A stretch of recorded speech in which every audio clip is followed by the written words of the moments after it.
damn it. Stupid thing keeps falling over.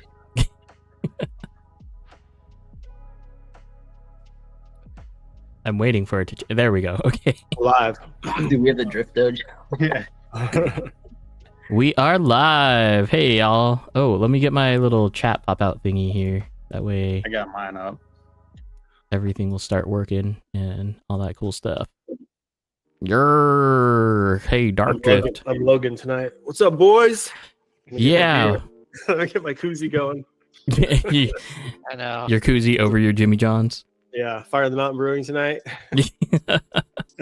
Hey, you actually went? You went there? I've been there a handful of times, yeah. Okay. It's literally It's like okay. 5 minutes. It's not even 5 minutes from the track. It's Yeah, I like- know. I went there the first time. Oh, you went there? Same The one. first and only time that I've been at the track. Isn't that sad? Logan got an overhaul. Huh? Somebody said Logan got an overhaul. Yeah. He got booted. We booted him tonight. Oh geez. Okay. Hey you guys, what's going on? It is Thursday night, 7 p.m. Pacific Standard Time. Which is dang, I didn't even update the things. I'll work on that as we go along here. Yeah. I'll fix that stuff. Thursday night. Welcome to the RC Drift Talk stream, you guys. If you can tell, apparently Logan's replaced for a Jake tonight. And then and if you're wondering, he's just not feeling that great. So better to heal up than risk more yapping, I guess you could say. And then we got Brock and Scott on the chat here, on the stream here. They're in Ohio. I'm Scott. That's Brock. What time is it over there? 10. It's 3 hours. It's the 3 Yeah. hour. Wow. Yep. Okay. Not terrible. Nah. Gotta deal with you, Jay. Jeez, Jay. Hey. Pay attention to the stream, not the chat. Okay. So we're just gonna do the normal things. We're gonna kick it off with the calendar events, and then do a little bit of talking about just current stuff. And then we'll hop into interviewing these guys. Oh, we got Hoagland. What's up? Oh, I'm sorry, guys. If you've been paying attention to like my Facebook, I have not posted anything of the Expo yet. I have some stuff we can show tonight, but I've been lazy. I haven't been doing anything this past week. I'm actually surprised it's Thursday already, to be honest. Anyways, so Hobby Expo is great. Jake, what do you think of it? Oh man, it was so much fun. It was awesome because after, like, it always closes early, you know. I think it's like at 6 o'clock when they close and picked everyone out. But luckily, they went until 4, right? Huh? They closed at 4 this time around on Sunday. On Sunday. But anyways, yeah, luckily Guy's track is only like 45 minutes. No, not even that. Like 30 minutes away with no traffic. So we were able to go over to his place from 7 to 11. Oh, And drive a little bit. okay. I thought it was farther than that. Linwood. Yeah. Well, I mean, with traffic, it could be like 45, but it's 7 o'clock at night. There's no traffic. So, Gotcha. yeah. But no, I mean, just the expo itself is a blast, like it always is. You know what the So sad many people. You know what the sad thing is? What I discovered over the weekend? So I went to Taco Bell for lunch, like right before I got to the expo, right? It was fantastic. It was probably like the best Taco Bell I've ever had. And then I come back to Lebanon here, and it's just like crap. Like, I don't know what happens, but the only thing, and I'm sorry if I'm stereotyping or being racial or anything like that, but the Taco Bell in Monroe was run by Mexicans, and you can tell. It is. Yeah. Did you see the outside of that building? It looks like it caught on fire. I did not see the outside. All of the signs were like melted and like dripping. What I did know is that like they added jalapenos and other stuff to my to my food. Man. I'm like, They're going, Man. they're going off menu back to authentic. It's definitely this is epic. This is great. real.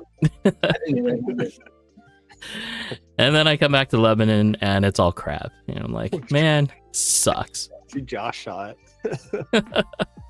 We were directly across the street. Our hotel was, so we got to see it like right away. And you stayed at the cheap hotel, right?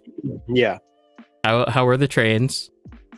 Were there any trains? I heard it on Friday night. I didn't hear it on Saturday because I was so tired. But actually, it's funny because Judd said he didn't hear it on Friday, but he heard it on Saturday. Okay, and for reference, what were you paying per night? Yeah, I think it was like $50 a night. Yeah, because my whole thing, well, maybe a little bit more with taxes and fees. So it was like 120 for the weekend. Friday, Saturday. Okay. And you saw how much the hotel for Derp was, right? For Best Western. Best Western is 170 a night, and it's like across the street, but it's like fully remodeled now. DJ sent us a video. It is not fully remodeled. Oh wait, no. Best Western was not fully remodeled. Not from the year before. The room that I was in was like pretty nice. It was like fully redone. Yeah, he sent us a video. It looked pretty nice. Okay, I thought it was average, but man, I mean, for Monroe, yeah, like $200 like after fees and crap. It's insane. Anyway, yeah, we're not staying in Monroe next year. So everybody, if we're going, we're not staying there. We're gonna stay at a McMinimans somewhere a little bit farther away. Alex and Lance were talking about a McMinimans. Yeah, and Bothell, I think is what they said. I don't remember. Okay, like you can actually stay at a McMinimans. Yeah, some McMinimans are hotels. Oh, actually, no, I've seen that before. Okay. Yeah. It's a whole, they have like an outdoor, like, I don't know, a little gathering area. You can play crochet and all sorts of other things. Croquet, whatever it's called. Yeah, actually, someone I work with was like, should have taken the train all the way to Seattle. Oh, yeah, no. I think it'd be fun. You just have to plan for it. For sure. Yeah, it's not like, I'm going to take it to go do this event. No way. It's like a freaking 8-hour train ride. I mean, it's not that bad. Yeah, I could just drive there in 3 hours. Yeah, lucky. Hey. All right, what events we got coming up? So next week we've got SDC round 1 for us. Mm-hmm. Which how many rounds have you guys already done, Brock and Scott? Or have you done any rounds? I was about to ask that. Just one round so far. We have our second round coming up next weekend. Awesome. Why are we so behind the curve? We aren't, dude. I feel like everyone started early this year because we started in May last year.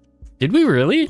Yeah, we did. I didn't want to do it in April because we had the Expo, and then Seattle did theirs the week after the Expo, and we did ours the week after that. So it was like, it was literally May. That's crazy.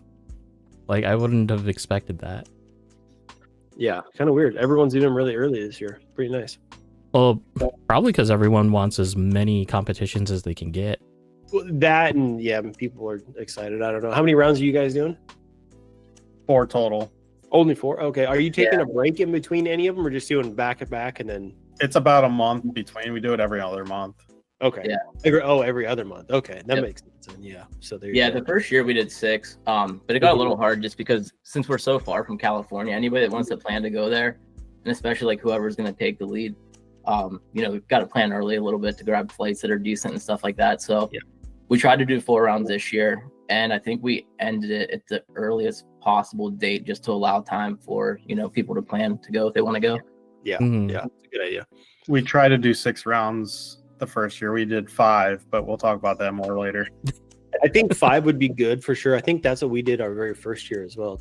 Was 5 rounds. Last year we did 6. This year we're doing 6. And we're doing 4 rounds of IRCD. International RC Drift Federation that we still have yet to plan the dates. It's going to come up pretty soon. Plan. Oh, man. Yeah, we're going full bore this year. New shop, all sorts of new stuff. Wait. So, and the Matsuri. So David got no audio. Is everyone else hearing us okay? Chat? I'll let you chime in. Did you say? No snare in my head. Audio's good. Okay. David, unplug it and plug it back in. Maybe that'll fix it. That's what's fixed my mic earlier. Did you turn it off and back on? Yeah. I was just gonna say that. Just watch the IT crowd. Man, have you guys heard of that? The show? Yeah, the show. I've heard of it, but I haven't watched it. I feel like it'd probably be my life story though. It is so my job. It like minus the vampire in the closet and whatnot. But yeah, that is my life. I'll have to check it out. It took me like 10 years to see Office Space after it came out, and people were just like, Oh my god. This movie is your life. You need to watch it. So then I watched it. Yep, I can relate. I mean, I honestly don't recommend it too much because it's like super dry humor, but it is what it is. What's it called? IT Crowd. IT Crowd. Where's it streaming on? I don't know. It's been so long. Oh, damn it. All right, Google it. I don't think you understand what I'm saying. Like, No. I'm saying don't watch it. Just going in. Dude, I need shows to watch, man. I've literally been watching everything recently. Everything. So bored. I've started watching the dumbest stuff anymore, dude. Oh my gosh. Are you a Severance guy? I don't know what that is. Okay. Apparently it's weird. That's all that I tried. Like I watched the first episode and just couldn't get into it. So sorry, Severance guys. David. Have you ever seen the show? I Think You Should Leave. I haven't heard of it. No, I need to watch that though. Actually, I need to write that down because I forgot what it was called. You'll either love it or hate it. But man, there's some skits that I don't know. They're all right, but there's some I'll be crying. Oh geez. I Think You Should Leave. Yeah, I need to. I've been like meaning to watch that. I watched the one where he's like an average. I think it's called Detroiters. I think something. Oh like yeah, I've heard of that. I haven't got to see it yet. Yeah, it's all right. Some good episodes, some not. So chat, here's your call to action. What are some TV shows that Jake can watch? Oh, Vice Principals is great. It's so awkward, so cringe. Honestly, Apple TV has quite a few like really good seasons on there. Some of them take like a lot of time to get into and to understand, but yeah. I'm waiting for Fallout season 2, man. The season 1 was so good. It's not until like next year. I know. It sucks. Yeah. DJ, what are you working on? I'm working on my body for this year. Got a new paint scheme and livery going on. Right now I'm kind of struggling with it, but I'll kind of show you at least what the sticker sheet is. We got our liveries from RC Cut and Paste, and then we attempted to try to do white to black fades, but that'll probably be extremely hard to do, but turned out all right. Nice. There you go. You're being called out for a kickflip, DJ. Uh-oh, shoot.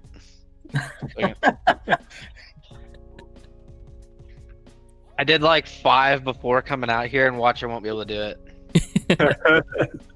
Yep, called it. Well, we need your top-down camera. Like, you need to do that. Yeah. Yeah, honestly. There we go. I love how everyone's getting into fingerboarding lately. Yeah. Yeah. We need a picture. Actually, don't we have a picture of our little setup at the track or no?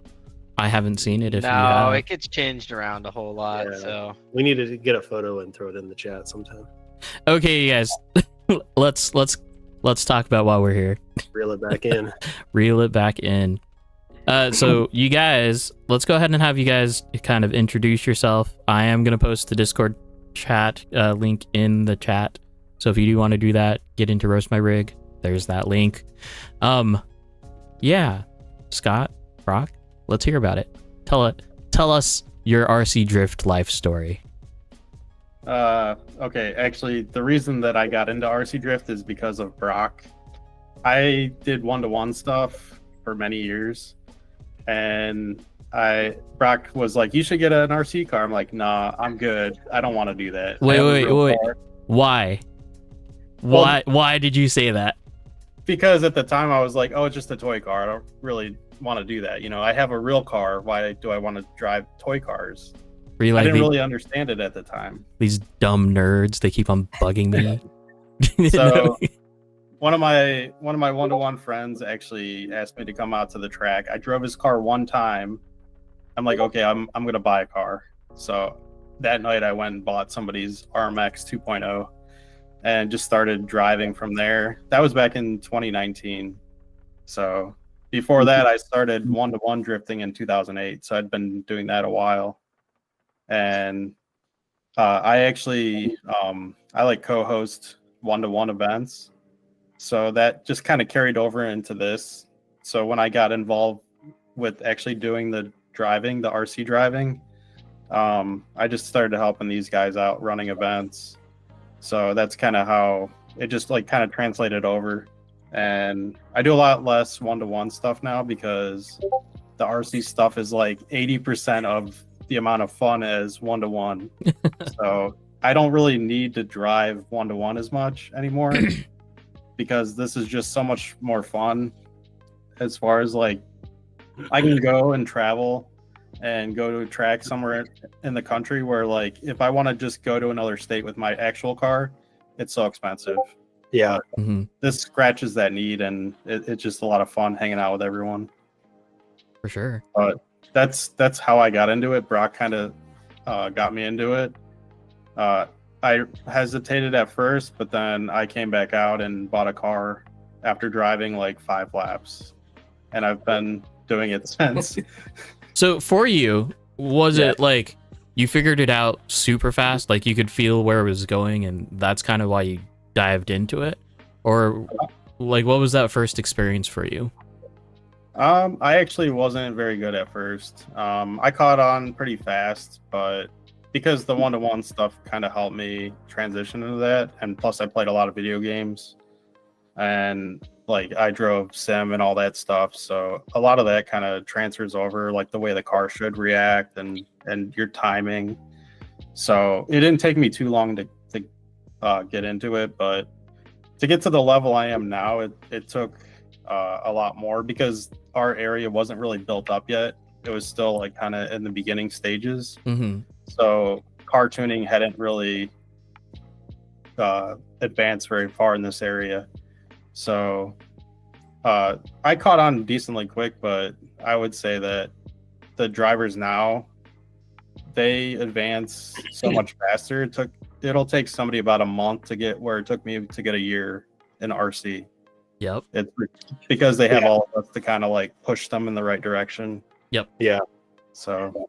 Well, yeah, I mean, we dealt with the same thing here in Oregon with me and Adam, but now it's like, new drivers come in and then like 2 months and they're on your door. You're like, oh my gosh, it took me 3 years to get there. I love seeing it. Yeah, it's great, but it's like, damn it. I hate it for me, but I love seeing it for everyone else. Exactly. But no, it's cool though. What's the most popular chassis that you guys have over there? I don't even know. We have a mix. I mean, probably a lot. I mean, Yokomo chassis are the most common. YD2 base a lot. Yeah. Okay. We have Sharks. Brock's got a lot of different chassis. I have one chassis that I drive that I've been driving since 2020. So mine's a YD2R plus. I've had it for since 2020. Oh wow, nice. There's nothing wrong with that. No, I love it. It's great. You fought the urge, dude. That's crazy. Tell me how you got your R plus though. So there's a hobby shop called Desert Hobbies in Arizona, and they were getting out of like RC drifting. So they were doing like a raffle for all this stuff. And I was like, just as a joke, I was like, okay, I'm gonna buy 3 spots, and I didn't even watch the raffle. I bought 369, and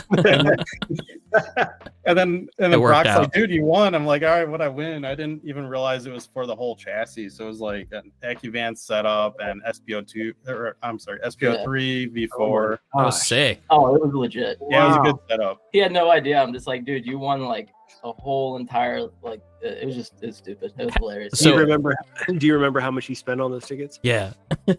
It was $20 each, so it was $60. Oh my gosh. Yeah, that's awesome. You used up like pretty much all of your luck on that one. Yeah. I don't have any of the original electronics on the car anymore. Wait.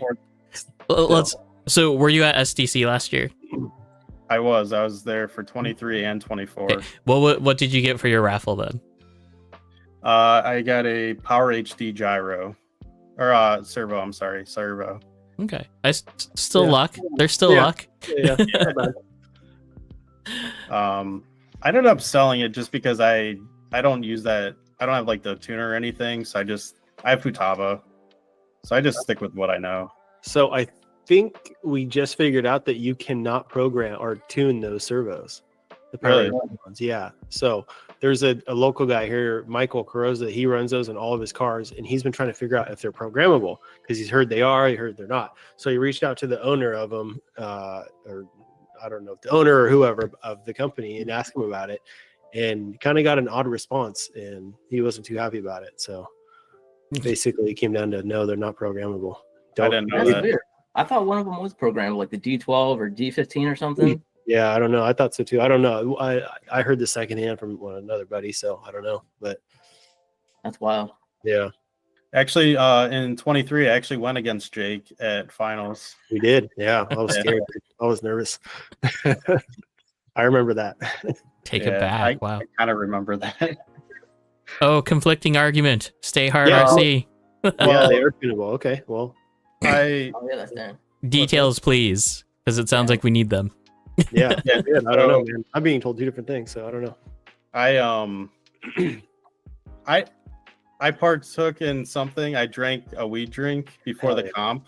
Hell And yeah. it hit me really hard, and I was like in outer space, and I never do anything, which is the best part of that. Oh, I was like, damn. I'm gonna do real, because honestly, this was my first RC drift competition I remember talking about that. Yep. because I judged the Mhm. series, so that's why I was in finals, and this was the first competition I'd ever done. So I'm like, well, let's change a variable because there's a good chance I'm not gonna win. So the variable you change. Yeah, it was the worst probably one to change. Yeah, that's a big one. It was a good story. That's all there is to it. It was. Yeah. We laugh about it to this day. I mean, Calm we went the nerves. back last. I didn't do it last year, so Yeah. Well, it's funny because I was kind of in the same boat. Dude. I was so nervous. I was like, drinking beers, smoking, and then a friend's girlfriend had some Adderall, so I took that. I was all over the board, dude, but I was focused. That sounds like a panic attack. Oh yeah, no, I was very nervous. It was funny. I had no idea what Sweatiest hands. I had no idea what was going on, and I come inside and I look at Scott, and I was just like, "Oh no!" I was like, "He's the only one with not qualifying points, and there goes our chance." Oh man. Good times though. yeah, it was. Yeah, it was fun. Just Oh. even before the comp, just driving with everyone, hanging out. That's the best part. Like, Oh, honestly. dude, that STC is great. I love it. Yeah, It's just great it's seeing so much everybody. fun. Yeah. Are you guys gonna? So you are going again this year then? Oh yeah. Oh yeah. This is pretty much us. Yeah, this is the nail in the coffin. We're definitely going. Awesome. Good. Yeah. Once we came on here, like, all right, we got to do it. We're buying Yeah. tickets. So I think we're gonna buy our flights like this week or so. Oh, there you Yeah, go. that's it. Yeah, since we have so much time, it's always nice to kind of plan it way in advance, buy something and save up and do something else. Yeah. And if you can split like an Airbnb with some people, that helps a lot too. Oh 'Cause, yeah. we had I think 7 or 8 people at our Airbnb, and it was like 60 or 70 bucks a person. So Yeah. You guys were like right by GGT or something, right? Yeah, Like, yep, yeah, that's awesome. 5 minutes away. Yeah. Yeah, you can't beat that. So yeah. Awesome. There's a very odd chat. Scoot owes someone $20, dude. I think you meant to say Scott, but hey, it's all right. My nickname Scoot Pody. It was given to me at Formula Drift many years Oh. ago. I changed my profile picture and my Facebook name, and nobody had any idea who I was for a month. And I couldn't change my name back because once you change it, it's locked for 90 days or something. Okay. So I was like, I'm either doing this or I'm not, and I just did it. So nobody knew who I was, and we had one-to-one drift events coming up. I'm trying to tell people stuff, and they're just like, we have no idea who you are. So it was really funny. I don't know about the $20 though. I don't even know who Keystone Drift is. I don't know. Yeah, buddy, you're gonna have to prove that he owes you $20. Sorry. We didn't verify. That looks like the pictures at Erie though. So Brock still has to tell us how he got into RC stuff. Oh Yep. boy. My Let's go, name is Brock. Rock. This is RC Drift. No, I got into this back in, I think it's like 2010. I had a buddy coming over to my house and we were watching, I think it was like an HPI drift video where they were drifting in like somewhere in, I want to say Korea, on like a toge track. It was something real small that they had, but I looked down, I was like, you want to do this? And he's like, yeah. So I ended up buying both of our cars and I was like, just pay me back when you get time. We'll figure this out later. And I started with TTO2. And then we actually had to drive like 5 hours of drift because we were living in Pennsylvania at the time. And the closest place to drift was like New Jersey, Harrisburg area. So we were going like 5 hours, like for weekend trips and stuff like that. And then I moved to Ohio. And then I wanted to start something. I didn't know exactly what to do. I actually hit up Scott in 2013 and was going to set up one-to-one event or set up drift events at his one-to-one events. And then it was just kind of far away. It didn't work out. But there was a car show that came up randomly in Pittsburgh, Pennsylvania, which is 2 hours away from Ohio. And the guy's like, hey, he hit me up on a Pittsburgh drift page I had. And he's like, hey, can you do a demo here? I'm like, what the heck? So I went out by myself. Just by myself. I had one extra car. And oddly enough, Brian, Scott's roommate who just walked in, he was there from Cleveland doing photography. And so we're both 2 hours away from home. And a buddy that I had taken from like a Subaru car club I was in, he knew Brian. So they started talking. Brian drove one of my cars. And then he actually ended up getting a car. I think he got like an E10. And he's all excited to tell me, I'm like, oh no, you got a 50/50. And it's like right when rear wheel drive was coming about. Yep. So, after that, we went to tacos and stuff. That's where I talked Brian and his other buddy into getting cars. I introduced the whole thing to Scott and he's just like, nah, dude, no way. And then I convinced my wife to let me put a drift track in my basement. And I did polymat because P-tie didn't really exist at the time. Yeah. I think this is like 2016-ish or so, 2017. And so I did polymat, and then it was like a field of dreams. I said, if you build it, they will come. And I just started inviting all the weirdos from Facebook over. No, I'm just kidding. But come to my basement. I was like, hey, come over to this basement track. So we had about 7 of us consistently for, I don't know, twice a month, sometimes 3 times a month. And then that went on for probably about a year. And Brian, he lived an hour away up here towards Menor where we have Lunar Drift at. And he went into the hobby shop and there was like a square set up in the back with 2 circles with Tetsugen curbs. And right away I noticed the curbs. I'm like, whoa, those, you don't see Tetsugen curbs in 2017, 2018. Yeah. And so I hit up Jay, who's the general manager at Lunar or at Hobbytown. It's his name's Jay Lunar. And I hit him up and I was like, hey man, we have some people drift in my basement. He had a drift car, but we were an hour away. I know most people were like, hey, I want a track closer to me. Mm-hmm. I actually said, hey, let me take this track to you because you're a public place and let's blow this up. So we just hit it off and it was a great connection right away. And the partnership's great because he right away was like, hey, what do we need? What does the store need to stock? So being Hobbytown, he was able to pull in Yokomo products. We had V4 gyros off the rip, RTR cars. So we had a good mix of stuff and just started getting everybody hooked, We were just like the Yokomo dealers like, hey, check this out. And one thing led to another, and then we started getting some one-to-one guys in, and we got a layout down, and literally we got a layout down I think in like right around like February, and then March COVID hit. And we had one session and it was killer. We had like 20 people out from like 2 hours away and stuff, and COVID hit. I'm like, oh man, we just got crushed before we even got to get like off the ground. And Hobbytown was they were like locked down. I mean, a lot of places were locked down. Some people were doing curbside and stuff, but they had everything just chilling for a minute. So everyone's out of stock on everything. And when they opened doors, it was like going into a time capsule after COVID. And everyone just buying up all the drift stuff like crazy. And after that, it just kind of took off. And Jay's been awesome. I mean, he let us, I always bug him because the layout got bigger and bigger and bigger. And at one point, it took up the whole entire back of the store. It was like 2 tracks combined as one. So yeah, he's been letting us, just do our thing. But overall, it just kept growing the community. Like my first 3 years at the track, I think I drove probably 10 times.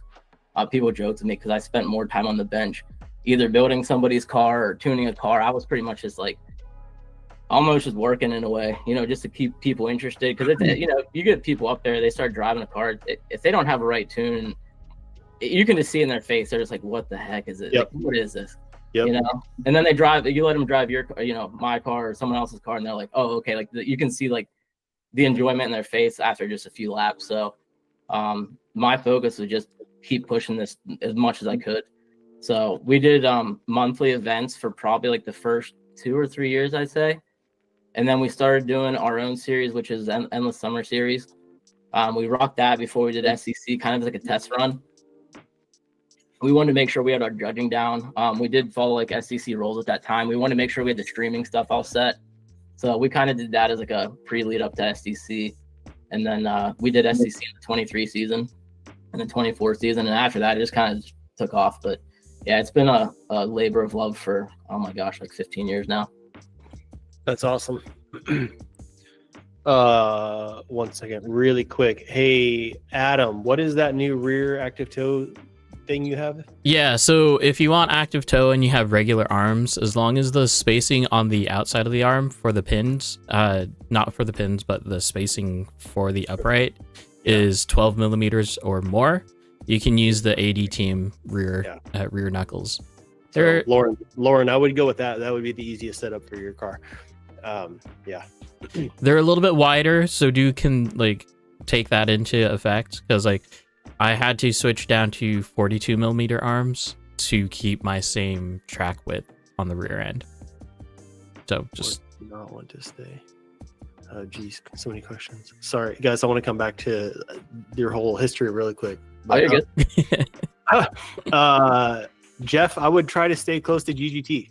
It's a pretty nice area, and it's like 30-minute drive to Super G. If that's an issue, then stay closer to Super G. Monrovia is like literally it's been rated the #1 town of California. It's beautiful, and I think that's probably about 20 minutes from Super G. Monrovia. DJ can back me up on that one. Monrovia was nice. Oh yeah, that place was nice for sure. Like legit. Such nice a cool little community, like things to do, random little things going on just on the street.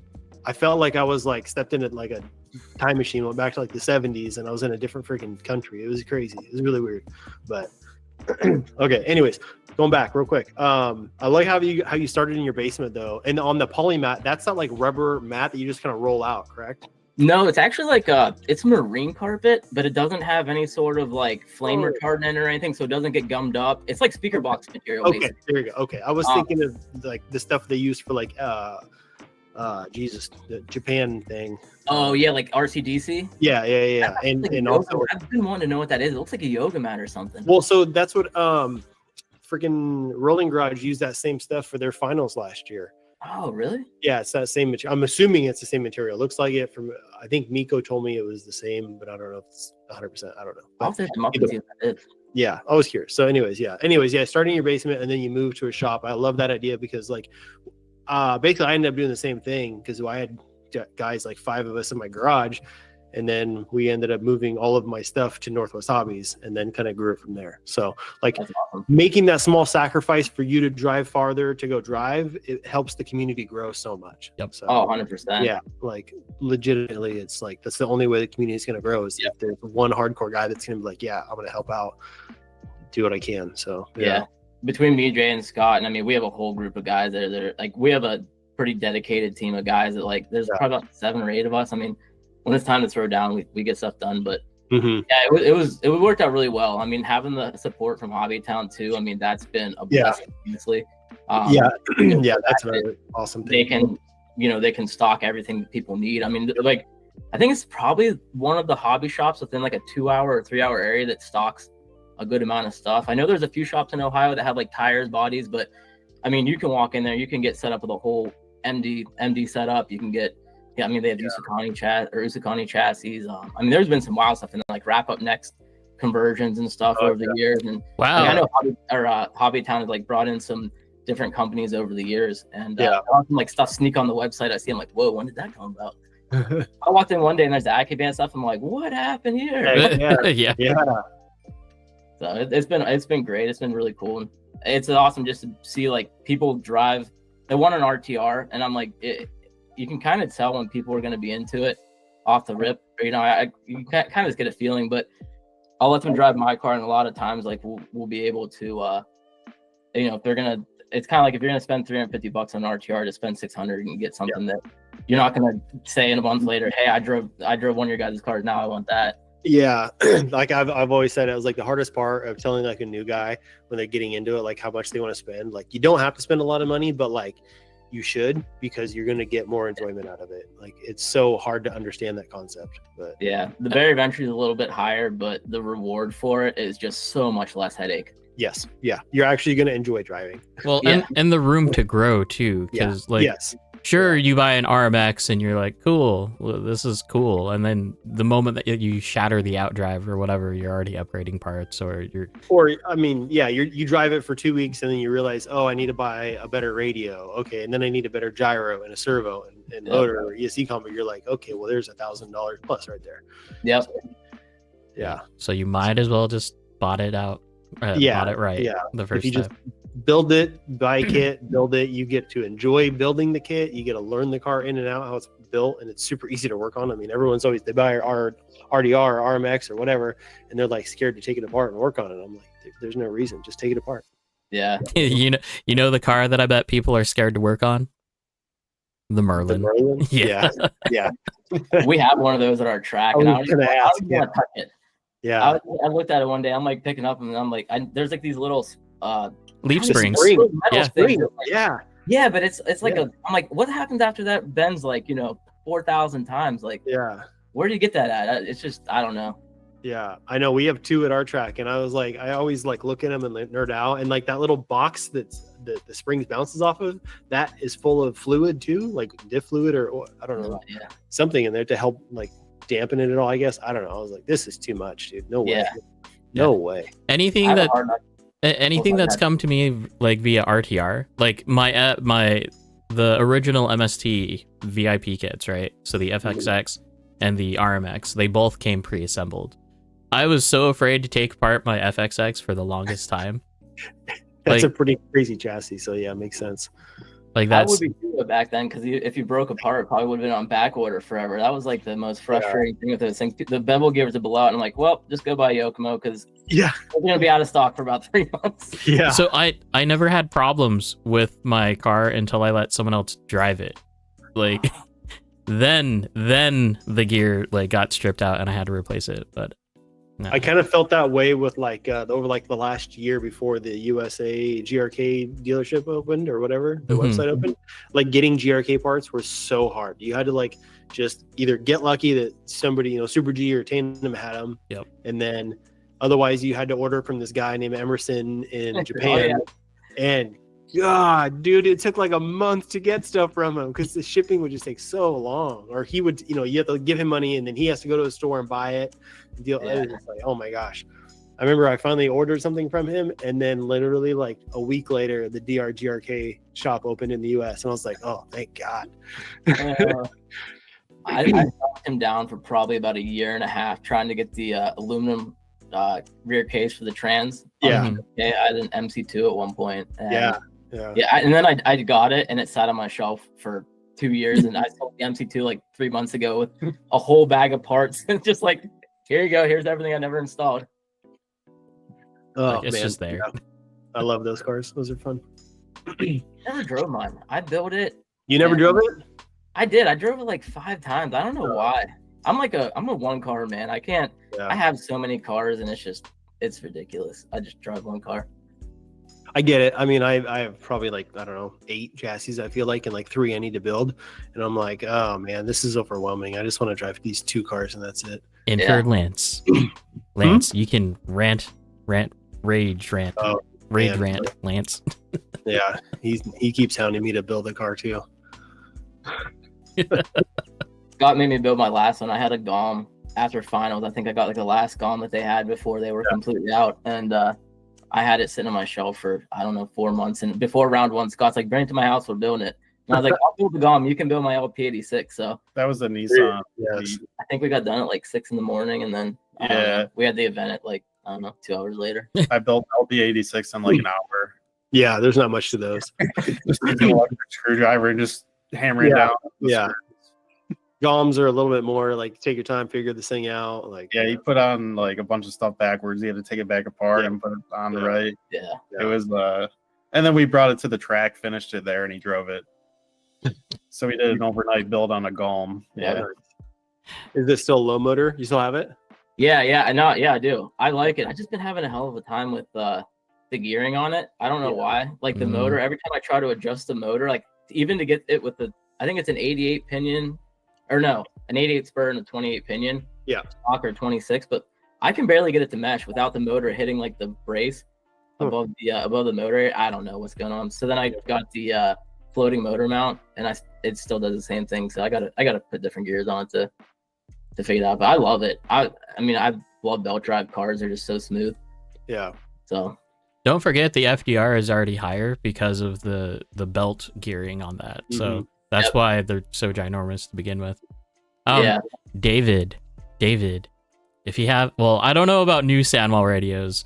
Oh man. But you can drive 2 cars with at the same time with the Sandwall radio. Yeah. We had a guy in Cincinnati that he was driving 2 cars one day at the same time. I had no idea for like a minute. I'm like, what the hell is going on? It was awesome though. Oh, my car drove off the table while I was driving my car. That's what happened. That was the only time I drove my car off the table was with my Sandwa. Before we had like any track, we used to go set up in a parking garage in Salem.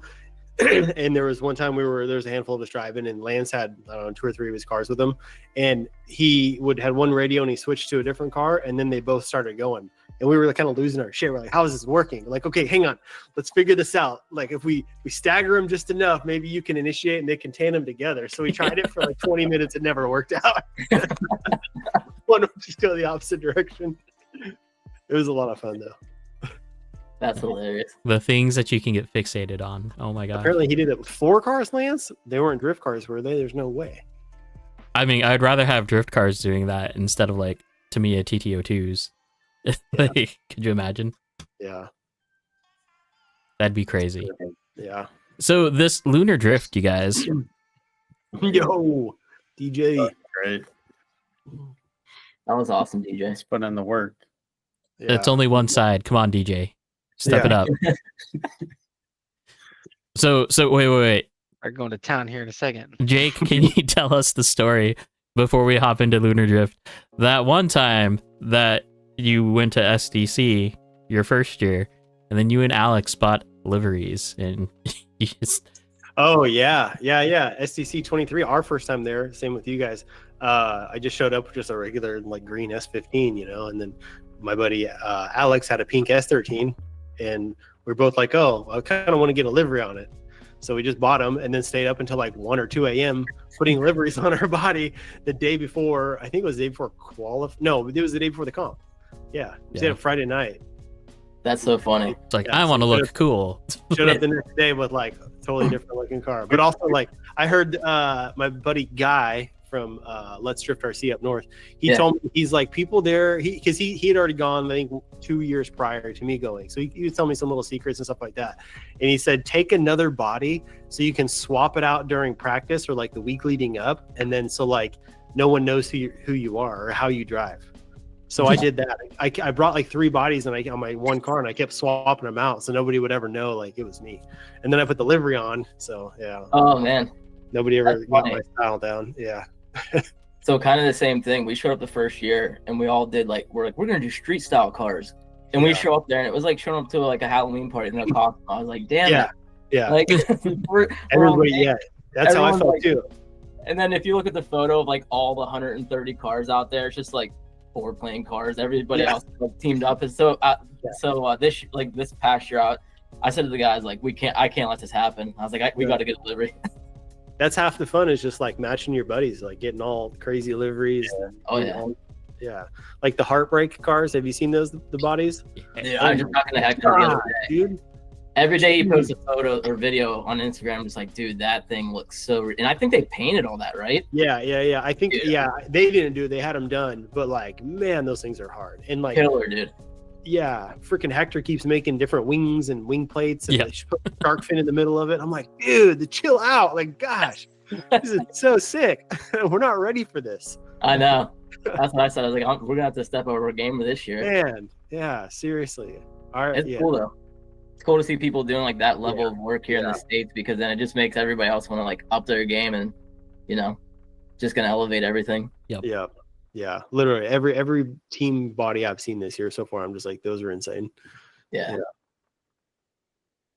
So Even Miko, speaking of the devil, dude, Miko's new body, that freaking camo. oh, I know, right? Crazy. Oh my god, dude. It's insane. Looks so good. And that's just his practice body. It's like, oh, okay. Hey, Miko, I've got another proposition for you. It's not actually being on the stream, but I'll message you later. I messaged Alfredo, but Alfredo hasn't texted me back yet. Anyway, so let's go over here. Let's talk about it. So Lunar Drift. These are I actually 3D printed all that, and there's like a little, it's like a little, Key fob? it's a relay, it's a key fob that starts it. So it's just 5 lights, like the FD style. Yeah, so I was gonna say that middle pole, does it just like drop down or go up, or like the We usually set it off to the side so people don't run into it. yeah. But it's actually a battery bank on the bottom of it, and then I just have a little micro controller that plugs into that. So I just did the programming and made that 3D printed it all. So But does it go one like a red ring, green, then green, or like each light like lights up and then drops down, or what? yeah, Yeah. they're RGB LEDs. I could do whatever with them, but we just have them go. It's just red. So 1 through 5, they light up. And then when they turn off, that's when the drivers go. Okay. Yeah. Nice. That's cool. We don't have any kind of tone or anything. I mean, that's something we thought about, but Just watch the lights. Yeah. yeah, a a lot of people wear like headphones or whatever, so it helps them because then they don't have to like have their headphones to the side. They can just be listening to music. Yeah, actually, I've been noticing that a lot of people like to, have earbuds in or headphones or whatever on when they drive or do comps, just to kind of like block out and just kind of zone in. So, I tried it. It just gets me too amped up. I have to put on something like real, like mellow, because if not, I'll just be hammering into it. For me, it's too much going on. Like I cannot focus because I'm just like trying to focus on not being stressed out. Like, no, I don't like this. I mean, if it keeps the eyes away, like out of your mind, then all for it. Yeah, I'm not a fan of the silence. Like sometimes it's way too quiet. Yeah, yes. I'm like, can you turn the music up just a little bit? Yeah. That's where I'm at too. I'm like, no, let's get it loud. Like, just don't talk. Just turn the music up. I need some background noise. Somebody hit something. I don't care. Yeah. When you can hear yourself breathing, it's just too quiet. Yeah. So how big is your actual track? 28 by 42. Okay, that's a pretty good size. Yeah. It's we keep adding on like a row here, a row there. But I keep joking with Jay that I'm just gonna try to get it the length it was. It's going across the whole back. Yeah. I'll get adding a tile. Don't tell them. Like, hey guys, check this out. I love it. That's a cool layout. Our tile's not actually glued down. It's actually just floating. Just taped. Yeah, that's smart. I mean, we do the same thing, and it seems like a lot of people are doing that just because like it's a pretty big investment buying that tile, and it's like if you lose the space or whatever, you want to be able to take it with you. Sell it, whatever. So that was one of the selling points too for getting Hobbytown to allow us to do the P tile. It wasn't permanent, so the beauty of it is it can be moved around if it whatever we need to do. But we've had it up now for 2 years, and I can't believe how well it's holding up. It's been I wouldn't do it any other way, honestly. Yeah. So when you guys lay it, did you tape any of them together on the bottom, or just set it down and then tape the edges? So I think that was before, like you used to see on like MRC and stuff on like Amoeba or whatever that is. Like they tape like 4 together. Yep. So I think they uploaded those photos like literally a month after we did it or something like that. But no, we butted it up against that back wall. Yeah. And everything just kind of fit. And then we took a bead of silicone. Yeah. Like in a caulking gun, and just ran a bead of silicone on 3 edges of that in the back corner by the like back door in that photo. Yeah. But it's literally held in by that. I mean, you can go up to it and like I was kicking the tile, like trying to kick it off the track and move it, and it's locked in there. Now we can't mop it. When we put it down, we stripped it and did all that. We didn't use like any sort of floor polish. RC Carwold out in New Jersey. I talked to Alex Jordan and asked him what their process was for stripping it, because we wanted the P tile to be similar to their track. Because one thing, when we travel around every surface, I got sick of trying to tune my car. Oh man, 2 hours when I go somewhere is very annoying. So we wanted something close so we could, travel to like different tracks and just have something as like a even playing field almost. So we did a McGuire's car wax, I think is what he told us to use. Okay. And we just stripped it, but when we stripped it since it's not glued down, water just soaked underneath the tiles. We actually had to pull every single tile up and hand dry. I think it was like 1,000 tiles or something, and lay it all back down. So Wow.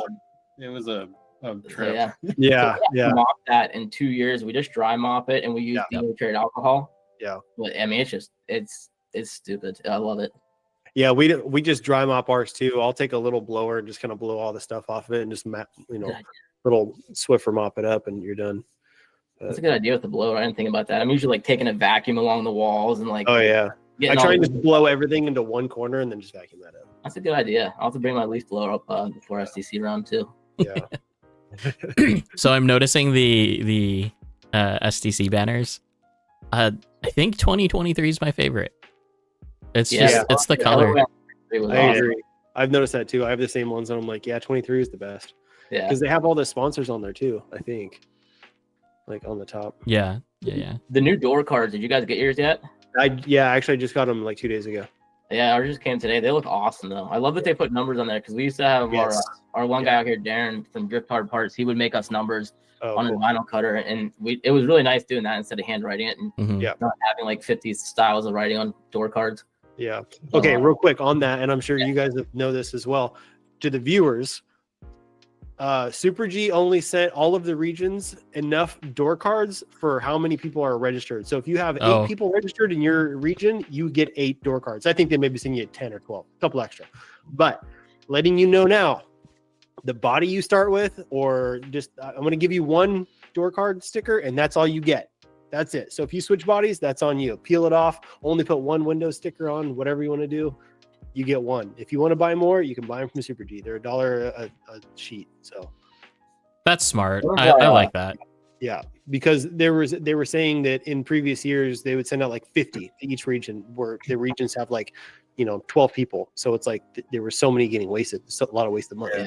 So so many people kept on asking for them like randomly. Oh my gosh. Last year, dude, I've had the same people ask me 3 different times. I'm like, no, like I go to a different body. I don't care. Like, it's not my problem. One of the guys that comes to the track for the event, he started putting his on his sticker first to get it like it's still sticky, but it's not as sticky, and then puts it on his car, then he can swap it over easily. So that's what I do. That's what I tell people too. Just real quick, get a little bit of lint on there. There you go. You're done. Or just run that one body. Oh my gosh. Or just put 1 sticker on, and then you have 2 other ones you can play with. I'm boring. I think I've been running the same body since STC actually. Yeah. And I probably won't change it until STC. Yeah. I've been running my green 86 for like well over a year now. I'm like, that thing is beat, but oh well. That's okay. See what else we got here. And this is a different layout, right? Yeah. Yeah, that was the layout before we had this current layout. This is our longest running layout we ever had. How often do you guys switch your layouts? Oh man, so the first year for STC, we changed our layout before every round. This year or last year, I think we changed it 2 or 3 times, or maybe twice. This layout that you're looking at now, I think it was up for 7 months or so. Nice. We usually do about like somewhere between 4 and 7 months. Yeah. I'd say or if we have like a comp coming up, sometimes we'll change it up. But yeah, I mean, as you guys know, it's a lot. It is, especially when the tiles aren't glued down. I mean, you can peel those things up really easily. It takes, not a lot longer, but a little bit longer.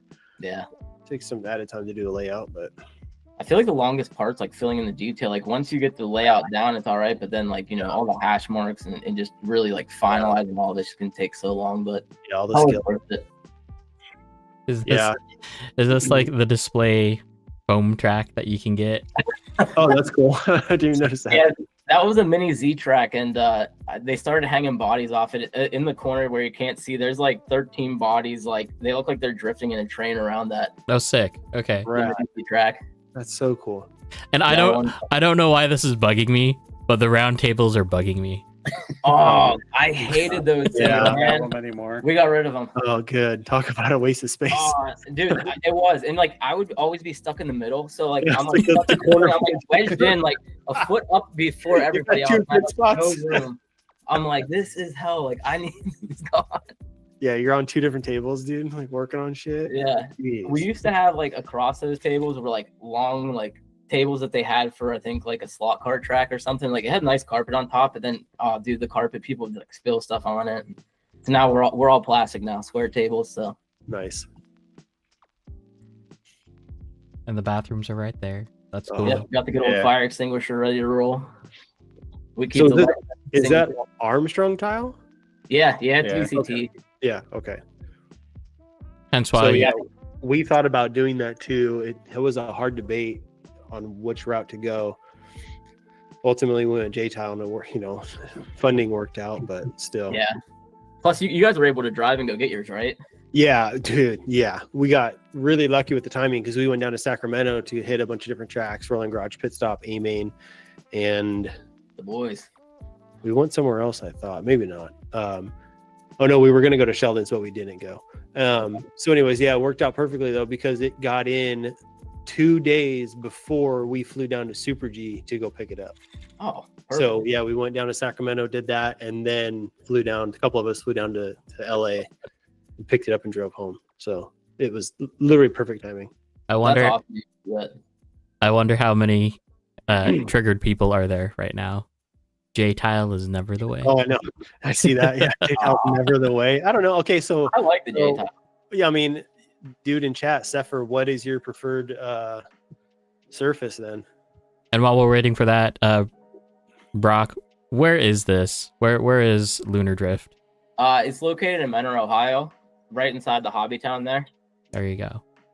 It's like 30 minutes east of Cleveland, Ohio. Yeah, Cleveland Airport's like right, yeah, just 30 minutes. So Oh, cool. So is it attached to like a mall or a strip mall or a standalone a building? strip mall. Strip Yep. mall. Okay. Yeah, So it's do they a have big- to close at a certain time? Yeah, so they close. They're open every day. I believe it's 10 to 8. They might have a couple days they're open like at 11, but I know I think every third Tuesday we run a little bit late. If we're doing like an event or something like that, Jay's awesome about staying open late, get some late night session in. Yeah. that's We're all big fan of like GGT's late night sessions, so yeah. we yeah, try to get like during events and stuff, we try to run as late as we can. But yeah. yeah, it's like right next to the Burlington Coat Factory. There's like food all around. There's a mall across the street. It's right in the middle of I'd say everything in that town. So Cool. That's awesome. awesome. Good location then, as far as like just Yeah. getting eyes on it, new eyes, and growing. So that's cool. Yep, and it's like right off of Lake Erie, probably like 15 minutes away from the lake. Yeah, you can drive 15 minutes Yeah. and hit the lake. It's pretty wild. Me being from PA, I was always around land, and Yeah. Cleveland, like literally right on the water. So you can go walk on the beach. It's 15 minutes away from Hobbytown and stuff, and That's cool. it's Lake Erie water, but hey, it's still sand. Hey, apparently you guys, this guy named Corey has a CarX server called RC Drift Talk right now. If you Yeah, want to go he's a- play, go hit him up.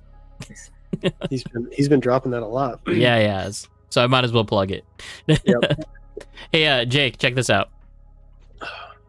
They have an overhead layout of their track with Oh, all the that's cool. clipping points and Yeah, the that was driving the old line. layout. Yeah. Yeah, I like it. That's rad. What When we program came back- did you use for this? So did you guys run this in clockwise or counterclockwise? So we ran. I'm like so dumb right now. We ran it, Counterclockwise. Yeah, Yeah, counterclockwise. I see the start. I see the start game now. Actually, yeah. Yeah. which is And odd then- because I actually drew the track up to run it clockwise. Yeah, And with the back section by the Lunar logo, it just felt it was too short. pinched a little bit. Yeah, You clear all this momentum, and then Yeah. you that Manu section, it'd be like you gotta scrub the speed before this yeah. break and stuff. Hit the wall. Yeah, fly off track. Yeah, it's always funny how we always do the same thing. We they lay it out. Oh, we're going to be running this direction, and then we finish and we go the opposite direction. Like, holy crap, this is way better this way. Yep. It's funny. It's too, always how- nice. Being able to run it in both directions is always nice. Yeah.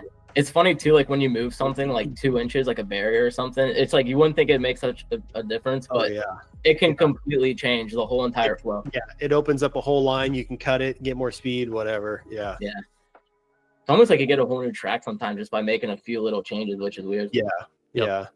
Well, one track that we did, like when we were still at Northwest Hobbies, like we ran the same track for like 4 competitions. It was Yeah. just we only was did like A to B huge. sections, Oh my gosh. and then like the finals we did the full track. It was Okay. this Forward and track was backwards. massive, dude. Adam, what was the size of that actual spot? It's no different than what we're Well, I guess what. No way. It was so much bigger. Was then, that the track that you guys would buff? Like the floor, it'd be like you'd see like a black line, and you guys would buff it, and it'd be like completely white. No. That was PDX. Okay. Before that, we were at Northwest Hobbies, which is like way down. It's like an hour and a half south. But it was just like a ground concrete, and it was I loved it. It was the perfect surface because it was super slow, but like just at not a lot of bumps, but like some good movement. Like it dropped down. You can see your car actually falling down a hill, kind of. It was sick, but it was a big area. It wasn't that much bigger than PDX Underground. Like it really wasn't. I think it was just a little bit like deeper. I don't know, not wider, but like I don't know. Yeah. It was. Yeah. No, I think it was wider. Yeah. Like I for sure think it was wider. Yeah. Hold on. Yeah. I wish we could. There's got to be a photo of that layout, dude. It's like I just saw one the other day actually, but the layout was sick though because like Adam said, we did 4 competitions on one layout, and like it was all just do different sections, and it was awesome every time. But when we did the final layout or the final comp on the whole track, it was like took forever to do a lap. You're so scared. You're like, don't hit a wall. I have like 2 more minutes of this lap. Dude, speaking of taking forever for a lap, the Expo track was huge. Yeah, it was huge. Like it was to the point where it was like, when does this lap end? I'm still going on this lap. I don't know. It was really big. I'll throw a picture in the Discord. I took a good photo of it. I'm sure this middle section was pretty slow, so getting traffic there was probably problematic. Yeah. Oh, Yeah, a little bit. You stack up. I don't think stacking is a bad pretty thing. well, though. Like as long as everyone understands the line, it's usually pretty doable, I think. That was why we had the photo made. This was the first layout that we actually had something like this drawn. One of our locals was nice enough to make this for us, and she did a killer job with it. But yeah, that was why I was like, we need to get something so everyone knows the line. You know what you should do?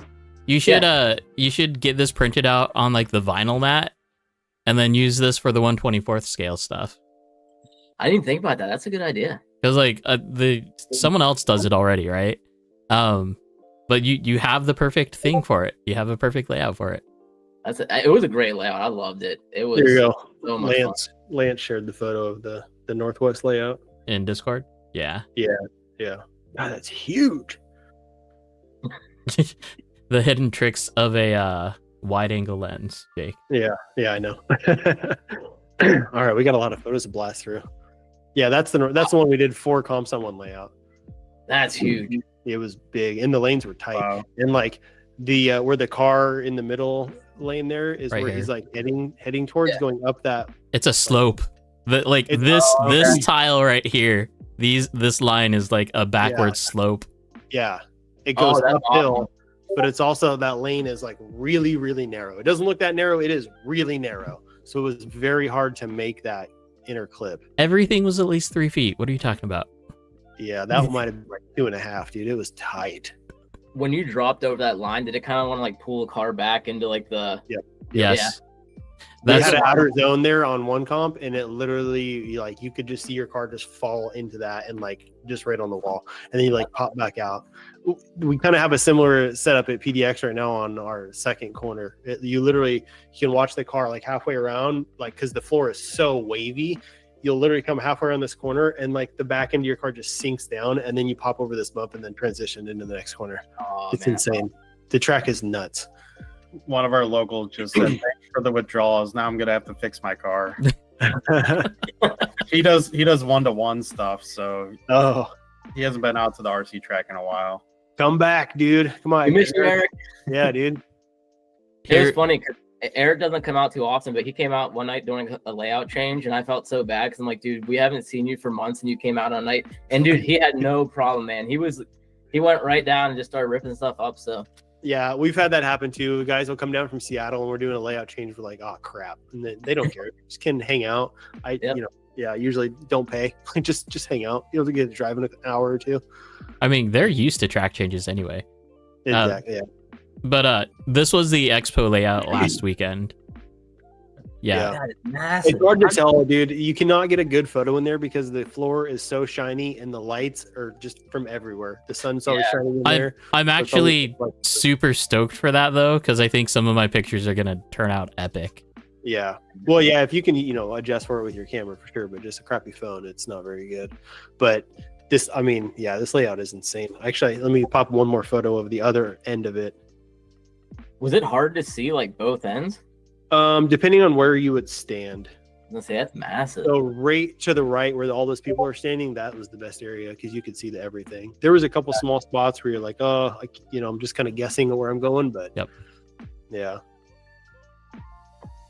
It's like the long sweeper at Super G. It's like, am I in it? Yeah, I'm in it. Am I in the clipping zone? Kinda. I think that sweeper was bigger than Super G's. Dude. It was freaking long. It Yeah. was so big. That Doesn't- sweeper scared the hell out of me at Super G this year because I don't know. It was just like I felt like you had to go in with like a lot of speed, and my car would either hit it right or not. And I think I was like 30th to go, and Oh, yeah. I don't think anybody smoked it before me. I was like, oh man, I was like, I can't be the first one to smoke this wall. I smoked the wall in the battle against Jake. Oh, actually, here, check. I like the run up this year because like you're just gonna like load the suspension and snap it in hard at the wall. I think it was perfect. Yeah. Yeah, it was good. Here we go. Here's some footage that I took. You guys From did the a lot Expo. of work on that track. It looks good. Our buddy Guy from Let's Drift did that whole track. I think it took him like 7 hours, is what he said. Oh damn. Yeah. Is Guy's the one that he does like the mobile track like in the Yep. parking garage like every Yep. dude, he's an animal for setting that Yeah. stuff. I remember he was talking about how he carries it all around, like he's got a whole entire like Mhm. mobile track ready to roll. Yep. So that's awesome. Yep. He's man. got like probably I think 5 or 6 different totes with like just shapes and grass cut out and random stuff so he can just throw stuff out, kind of visualize and then start taping. But also, I mean, they would drive 3 times a week and they would have to set up track each time because they would just go to parking garages and he would the one doing the track. I mean, so every for about 2 years, 3 tracks a week. So yeah. Man, the locals need to give that guy a hug because that's some dedication, man. Oh yeah, I know. It's crazy. This is I love hilarious. watching Guy compete though. He always runs before me typically at SCC, and I always just love watching him compete. Guy. Yeah, Yeah. Suffer. He's a character. All I'm worried about is GGT late night hangs at STC. Yeah, that's a real thing You to worry should be worried. You should be worried. Oh my gosh. GGT is home. And that's why we got an Airbnb 5 minutes from GGT. Because you go to Super G and then you go to GGT and then you go home and sleep. But even then we would like go back to our Airbnb and hang out on the balcony until like 3 or 4 a.m. We were still at GGT. Yeah. We were like, no, we're done. We're going to but really we just want to go drink beers on the balcony. We were there until like 4 or 5 in the morning. We helped Yeah. Keith close up the tents like every single night. I remember the first night we came this year. I'm like, Keith, what time do you stay up until? He's like, typically midnight. And I was like, oh, Yeah. dude, it's like already 2. I'm like, we're gonna get out of here. He's like, you guys are guests, man. And Yeah. For that week, I think he gets it. He understands. yeah, Dude, this picture got so much crap. Like, Oh yeah, guy's butt. yeah. Anyway, that's so awesome. funny. Yeah. so okay, you guys, where are your chassis picks? Let me find those. We put they were them in just roast. I think I put them in roast. Are they in roast? My Okay. rig. You're gonna love my wiring ad. My name G. Don't say that. Brock's picture is a pickle. Huh? Your picture is a pickle. Yes. What do you mean? Oh, Discord. on You- Discord, yeah. Yeah. Pickle skate. Oh. It's like, I didn't know. Your avatar or whatever Yeah. it's called. Yeah. Mine's a little frog, part of the livery, Yokomo livery. Let me get them all loaded up here. Brock. Oh, that's a sweet freaking picture. See, we got a receding hairline. It's so good. I saw that one day. I was like, "This is it." I was like, Yeah. That's what I told DJ too for his on Discord, his profile picture. How many times we like sat there for like 2 or 3 minutes trying to screenshot it at the perfect timing too. Okay. So what are we looking at? Tell us about it. So this is a Drift Hard Parts Proteus conversion for Yokomo. I don't even remember what this. I think this was like a ZX I had that I purchased. It has an RD 2.0 transmission though. The transmissions, I think it's pushed back further than an RD 2.0 even. It's got some Velcro straps holding my wiring on. I'm like the kid at in elementary school with the Velcro shoes, but yeah. So it got a full AccuVant setup on it. It is a hog with all the wiring. I despise all the wiring from those setups, but it runs decent. So It's extra weight. You got it. Yeah. So oddly enough, that got installed. Shout out to Mitch at Rolling Garage because I was following Miko on RC Drift Week and we got to Rolling Garage and my car was driving like it's never driven before. And I was like, I jinxed myself because I'm like, if I can run this thing for 10 days like this, I don't care if it blows up. I'm having a blast driving it. And I'm running doors with everybody, and all of a sudden a wire came out of the motor, the lead, just from I guess all the vibration or whatever. Yeah. And it smoked the I thought it smoked the ESC, but it smoked the motor. And I just didn't even deal with it. So I threw that in literally like 3 days before the competition, 4 days before the competition, I think. Mm-hmm. So I added a ton of weight, but no. So I got a sharp front end on it, and that's pretty much about it. Just running all Futaba electronics on it. I got my blaze, I think I got a blaze cap on it. I'm tracing my vectors with my advanced trace vector there, and then just a shit ton of wire. I think Velcro is very underrated. Oh, dude. People need to understand Velcro so much more. You know how many times I'm like, oh, I'm going to cut the zip tie off and redo my wiring. And then I'm like, I don't have any more zip ties. Like, yeah. You know how many times you cut a zip tie and almost cut your wire? Yeah, that's another one. Yeah, that's a big one. Yes. Yeah. Well, I was down there. I don't even think I had any zip ties on me because I packed light this year. And I was just like, screw it. I got to do what I can. So, yeah. And then I have some black, white, and red extension leads on there. I had some scale reflex ones on it at SDC. And they cost me like 2 of my practice rounds because one of the pins came out of the lead and I didn't know it. Oh, and I go to run my car and I'm like, I felt my car cutting out while I'm running. I'm like, what the hell is going on? And it was that. We started slapping the car on the bench and I would like see the fan stopping. I'm like, okay, I got a short in here somewhere. So I just threw those ones back on and isn't that the worst feeling? Because then you're second guessing yourself all the time. No, the amount of, like, you're already stressed, and then like when you're practicing, like you're out there with so many people trying to like fight for a spot on the stage, and then you get it, and then all of a sudden your car's like crapping out, and then it's dead in the middle of like everyone trying to practice. There's like now you're like the guy that's like putting everybody up. They're like, "Good, just go out of here." Yeah. But no, I really like it though. I enjoy it. Okay. That's awesome. So Scott, you only posted 2 pictures of your car. I did, yeah. Just the chassis picture and the body. There you go, Jake. You'll appreciate that. Yeah, you appreciate that. That is dope. No body lines on the body. So Brock called me out on that a few days ago. And then I looked and I don't have any body lines on mine either. Well, at least you got the window trim, so there you go. Yeah. Oh yeah, we cannot have the trim. Yeah. I'm a big stickler on window trim. Does your real car have a sunroof? No, it doesn't. I had to think about that. Okay. Yeah. I'm like, let me run to my garage really quick. That's kind of a big thing to forget there. Like, no, it doesn't. Okay. So this is the RR that we were talking about earlier, yeah? The R Plus, yeah. Yep. It's basically just I upgraded. It had a bell crank setup. I upgraded that to a slide rack. Brock scumbagged me into getting nerds for it. Then he sold his nerds. Yeah. They're good. I've been running them, but I don't really think they're necessary. It's just like I don't know. It's like a showpiece. It has a flex stack, AccuVant setup, and then Futaba gyro servo.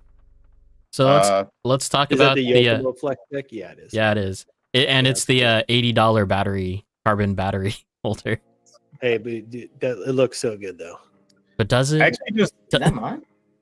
Or is that the Yokomo one? So that's the Yokomo piece, but then I just put different pieces on because I lost one of the Yokomo ones, and also those things are a pain to get off. Yeah, they are. Oh, yeah. These look bro. way better. They're way easier to get on and off. Yeah. You can actually tighten them. Where the other ones, I like tighten them sometimes when I'm trying to get a battery back in the car real quick, doing a swap, and I would have to use like pliers or something on them because they get stuck. So, did you use Sharpie or another marker? That's Sharpie. There yeah. you go. Oh, I didn't even notice that. That's cool. Yeah, it doesn't look the best in that picture, but I actually touched it up before I took the picture. And that's Just because it just looked kind of plain to me before. So like I did this earlier this year. Nice. I just got bored one day and I saw a Sharpie sitting there and I just started. I'm like, I wonder if this will look okay. And I just went to town. I took the car all apart and just put Sharpie on everything. Are you running a CD 700? Yeah, it's a CD 700. Nice. So the Sharpie trick looks great for like a day, and then it starts to come off. That's my only problem that I've run into it. And it gets all over your hand too when you're like trying to do stuff on the Yeah. car. It gets on your hand. Adam Hakoki, you are correct. Nerds are great for determining how you like your shocks to be set up. After that, they're okay. Yeah. One thing I want to ask anybody in the chat: if you have nerds, have you ever sent them back for maintenance? No, You- I wait. just sold one. You can send them back for maintenance. I dropped a nerd damper when they first came out when I was assembling it and bent a shaft. And at this point, like you couldn't even get them. And so Oh I ended up, my like, I'm like hitting God. up HRC at like 7 in the morning our time. Like I was building them and like it was bad. So yeah, I sent one back to get repaired, which was absolute. I had to we had to use Scott's friend who was in the military in Japan. I had to mail it to him. Yeah. He came home from Christmas, took it back to Japan with him, mailed it to HRC. Then HRC put 5 more sets of nerd dampers in that box for me, and then sent it back to him, and then he sent it back to us in the States. But it was like, oh, it was nuts, dude. I Wow. was like, they're like, hey, we just made another batch. You need more? I was like, yes, please send me 5 sets. And I don't have any of them left. Jeez. Yeah, I bought a set from this dude in Canada because I was waiting for like 6 months to get some, and they were just not coming in stock. So some popped up. I just paid it, whatever, and then got them, ran them for like maybe 2 months, and I was like, yeah, screw this, and sold them. Yeah, it cost me I think like $95 to have the shaft replaced in it and something else. But it was like I was like, I don't even know. And HRC won't mail direct. The US, so you have to use a proxy in Japan. But I was like, how is it ever going to get maintenance? And then I had a buddy who got a set that had Yokomo oil in them, and it swelled the O-ring inside. So when he took it apart, the O-ring was like double the size, and they wouldn't tell him what size O-ring it was. So I was like, okay, these are gonna be paperweights. I'm just gonna get rid of them. Yeah. Scott, Wow. Yeah. are you using motor plugs? Yeah. Or AccuVance. Yo. Is that the As secret spacers? sauce, dude? Yeah. The body I was running is like a RCR Los Mercedes body. I needed the back magnets to be further back from the strut tower there, so I just use AccuVance motor plug, whatever those are called, the bullet connectors, and just a screw. So it worked out. I just had extra ones laying around.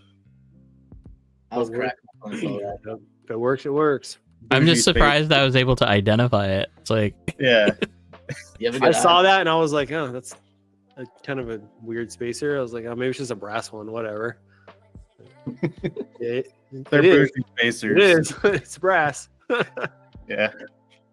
needed the extra weight. That's hilarious. Ask about his drive shafts. Oh no. Uh-oh. What about your drive shafts? Zoom in. Can't see him. Just looks like a drive shaft. Yeah, they just look like drive shafts. Are you asking if they're straight or what are you asking? I don't know. Stay Hard RC says ask about his drive shafts.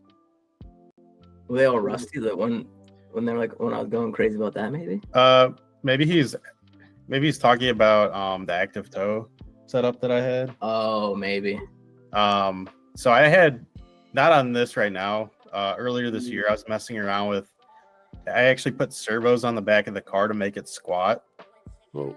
Because like normal 1-to-1 cars, when you get on throttle, the car squats. Yeah. Whereas like RC cars, the front end lifts.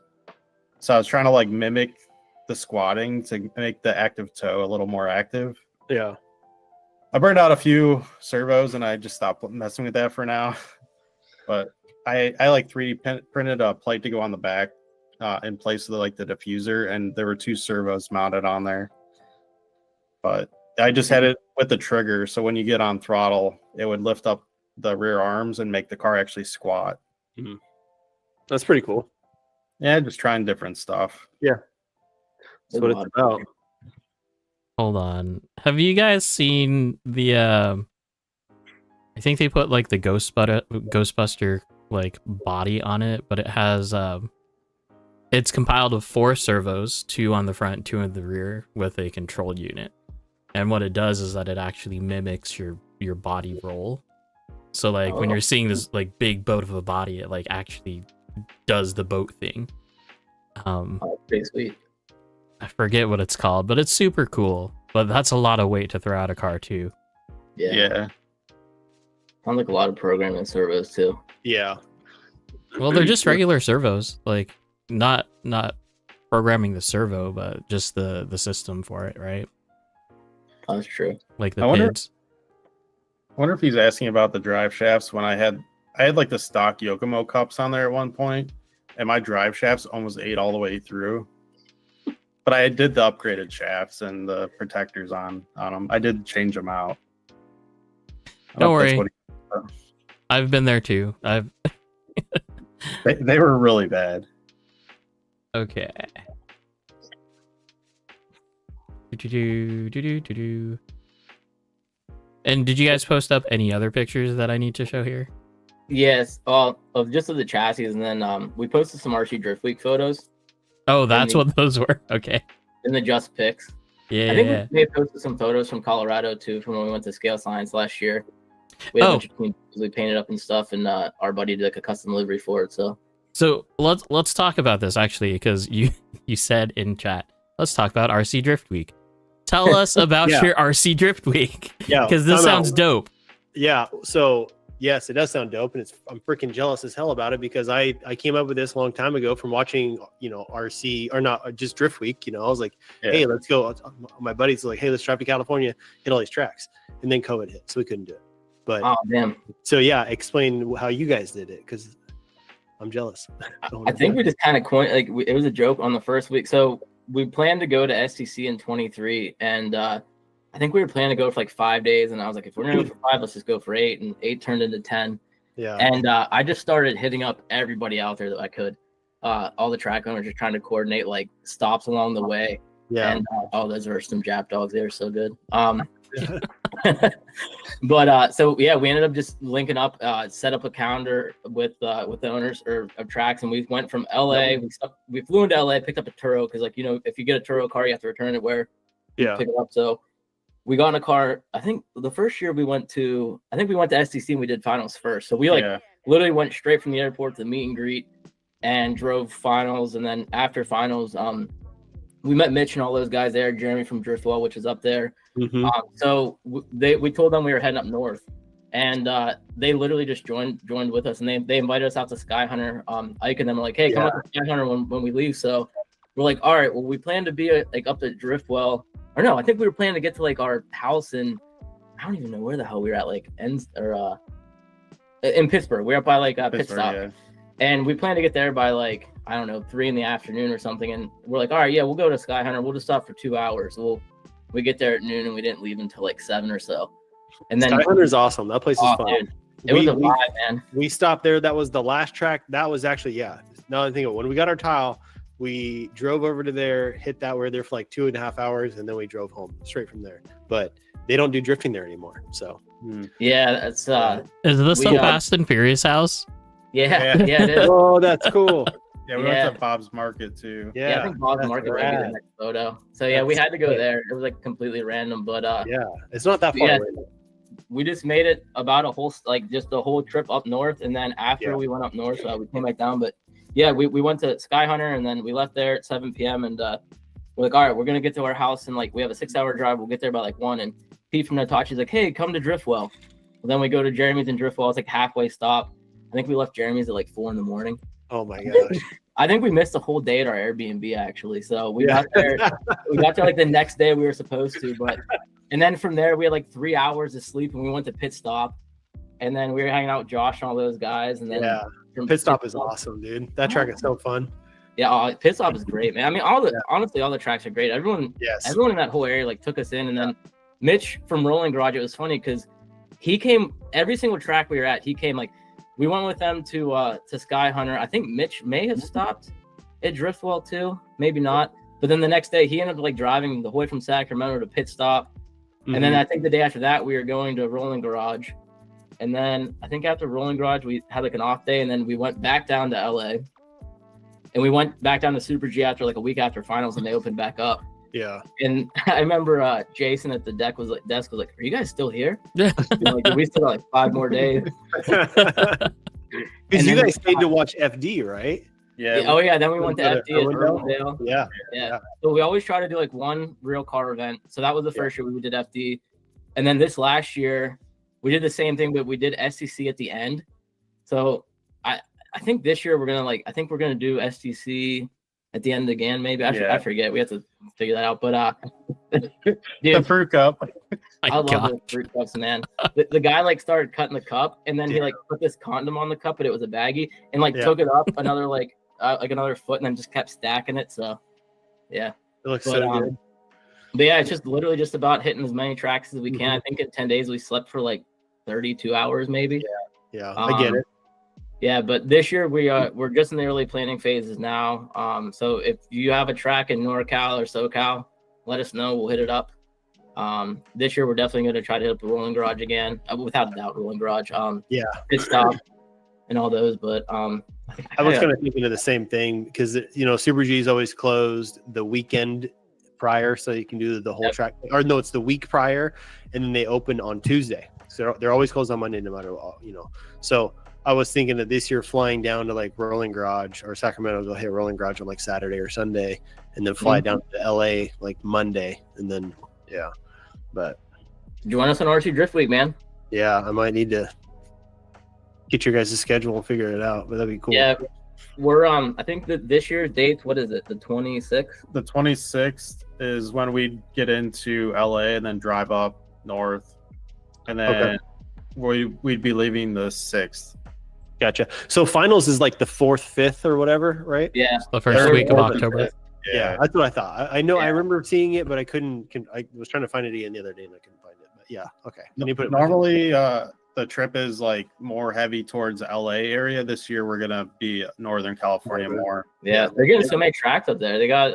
I just saw that. Oh my gosh, spun out. Opened up. I believe that might be up that way, and then I've been wanting to hit up AB Drift Lounge. That looks like a good spot, but I think they do like weekends and stuff.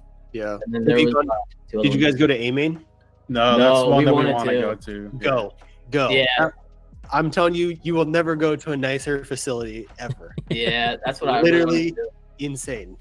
We stayed in San Fran this year, and one of the hurdles we had, if anyone in NorCal has a suggestion on this, how we can avoid this, let us know. But we stayed like right in like San Fran area, and then we always had to drive like to get to A-Main. It was like a 3-hour drive up, so we were gonna try to hit it in the morning, but to do that, you have to leave it like before the ass crack of dawn almost. Yeah, to beat traffic. Yeah, we stayed in Sacramento, and it was still like an hour and a half drive. I mean, A-Main is literally in the middle of nowhere. It's legitimately in the middle of nowhere. Yeah, kind of shocked, but it's whatever. It's Chico, right? Yeah, this year we're gonna hit that, and then I got to talk to like Mitch and them to link up with Rolling Garage and try to hit like Rolling Garage. Like I was thinking maybe we'll just drive straight up through, get a hotel. Like we usually do Airbnbs, but get a hotel up in the A-Main area, so we're already there, and then head down to Rolling Garage, and then work our way down to like Sheldon's and all the other places. Chico has hotels. Do they? Hector, New Sheldon's. So that was the one thing I was bummed. I never got to go to the old the track, and I wasn't sure if they were doing a new place or not. So it was awesome, man. The guys there are great. The service was awesome. It was cool driving on polished when we were driving P-Tile the whole week. That was a little bit of a change, but the guys helped us get up to speed with the polished stuff real quick. So I love polished concrete. That is my favorite surface. Yeah, it's the best. So smooth, and the speed's great. Yes, it's perfect speed. P-Tile, whether it's Jay Tyler or Armstrong, like you can get going way too fast at times. Yeah, depending on how it is. That's what GGT is for me. If It's pretty gripped up there. At least Oh on my the car. gosh. Yeah, literally. This year I felt like it was really fast for me. I think I was BSing with the guys more than I was driving there, but I love GT. We went to GGT and I think I paid and I drove maybe half a battery and I was like, I just want to hang out. Like, I enjoy it. I'm having so much fun driving, but like, I don't want to take the risk of like, I'm going so fast and just chucking it and I'm really tired. I'm like, I'm kind of drunk. I'm like, I don't want to break my car. Yeah. Oh yeah. Chill. The back wall will get you quick. Oh, I hate that thing so many times. I'm like, yeah, I'm done. Yeah. I remember adjusting the camber on your car because you hit the back wall and your arm pushed in. Oh yeah. And you're like, my front end's messed up, and I just put it on the alignment rack real quick. I'm like, okay, this just needs adjusted. I had like Everything 6 went degrees back. on one and like 14 on the other or something. It's a good whack. Like, Oh yeah. We broke so many parts during RC Drift Week last year. Yeah. I have a pile of parts. There's a picture somewhere. I don't know where it was. Took a picture of all the parts. There's like ESCs, motors. Gosh. Wow. Oh, we could have probably built a car of broken parts with what we had broken, but I broke the top shaft for my my like idler shaft. Yeah. I broke it twice. Holy crap. I don't even know how. Like I broke one. We were at pit stop, and then I got a new one there. They actually gave it to me, which was awesome. That's cool. Josh, that was great. Put it in. It was good to go for a while, and then I broke it at GGT. So I just replaced all the bearings and good call. That's how I was thinking too. Yeah, new gears. I just new spur and pinion gear. I just didn't know where the problem was. Yeah, I just replaced everything, and then I was good to go after that. Still been running the same one. Yeah. Maybe it's because I just don't drive enough. I've never broken like any of those parts. I never have either. Like, I've never known an idler shaft to really break. I mean, like his sheared twice, twice in a week was crazy. I don't know what was going on, but yeah, that is nuts. I've never seen one just shear like break in half, but I've definitely seen people like strip them, which is again, I don't know how. Like I know that the Yusakani NGT gears were like they were glass. They would just break left and right. Yep. One of my PDX teammates, Chris, he stripped his top shaft on his RDX, and it was like, no, was it his RDX? Yeah, I think it was his RDX. No, it was a Shark. Was it a Shark? Because I gave him one of mine. Okay, yeah, His but it's DJ like was the carrier.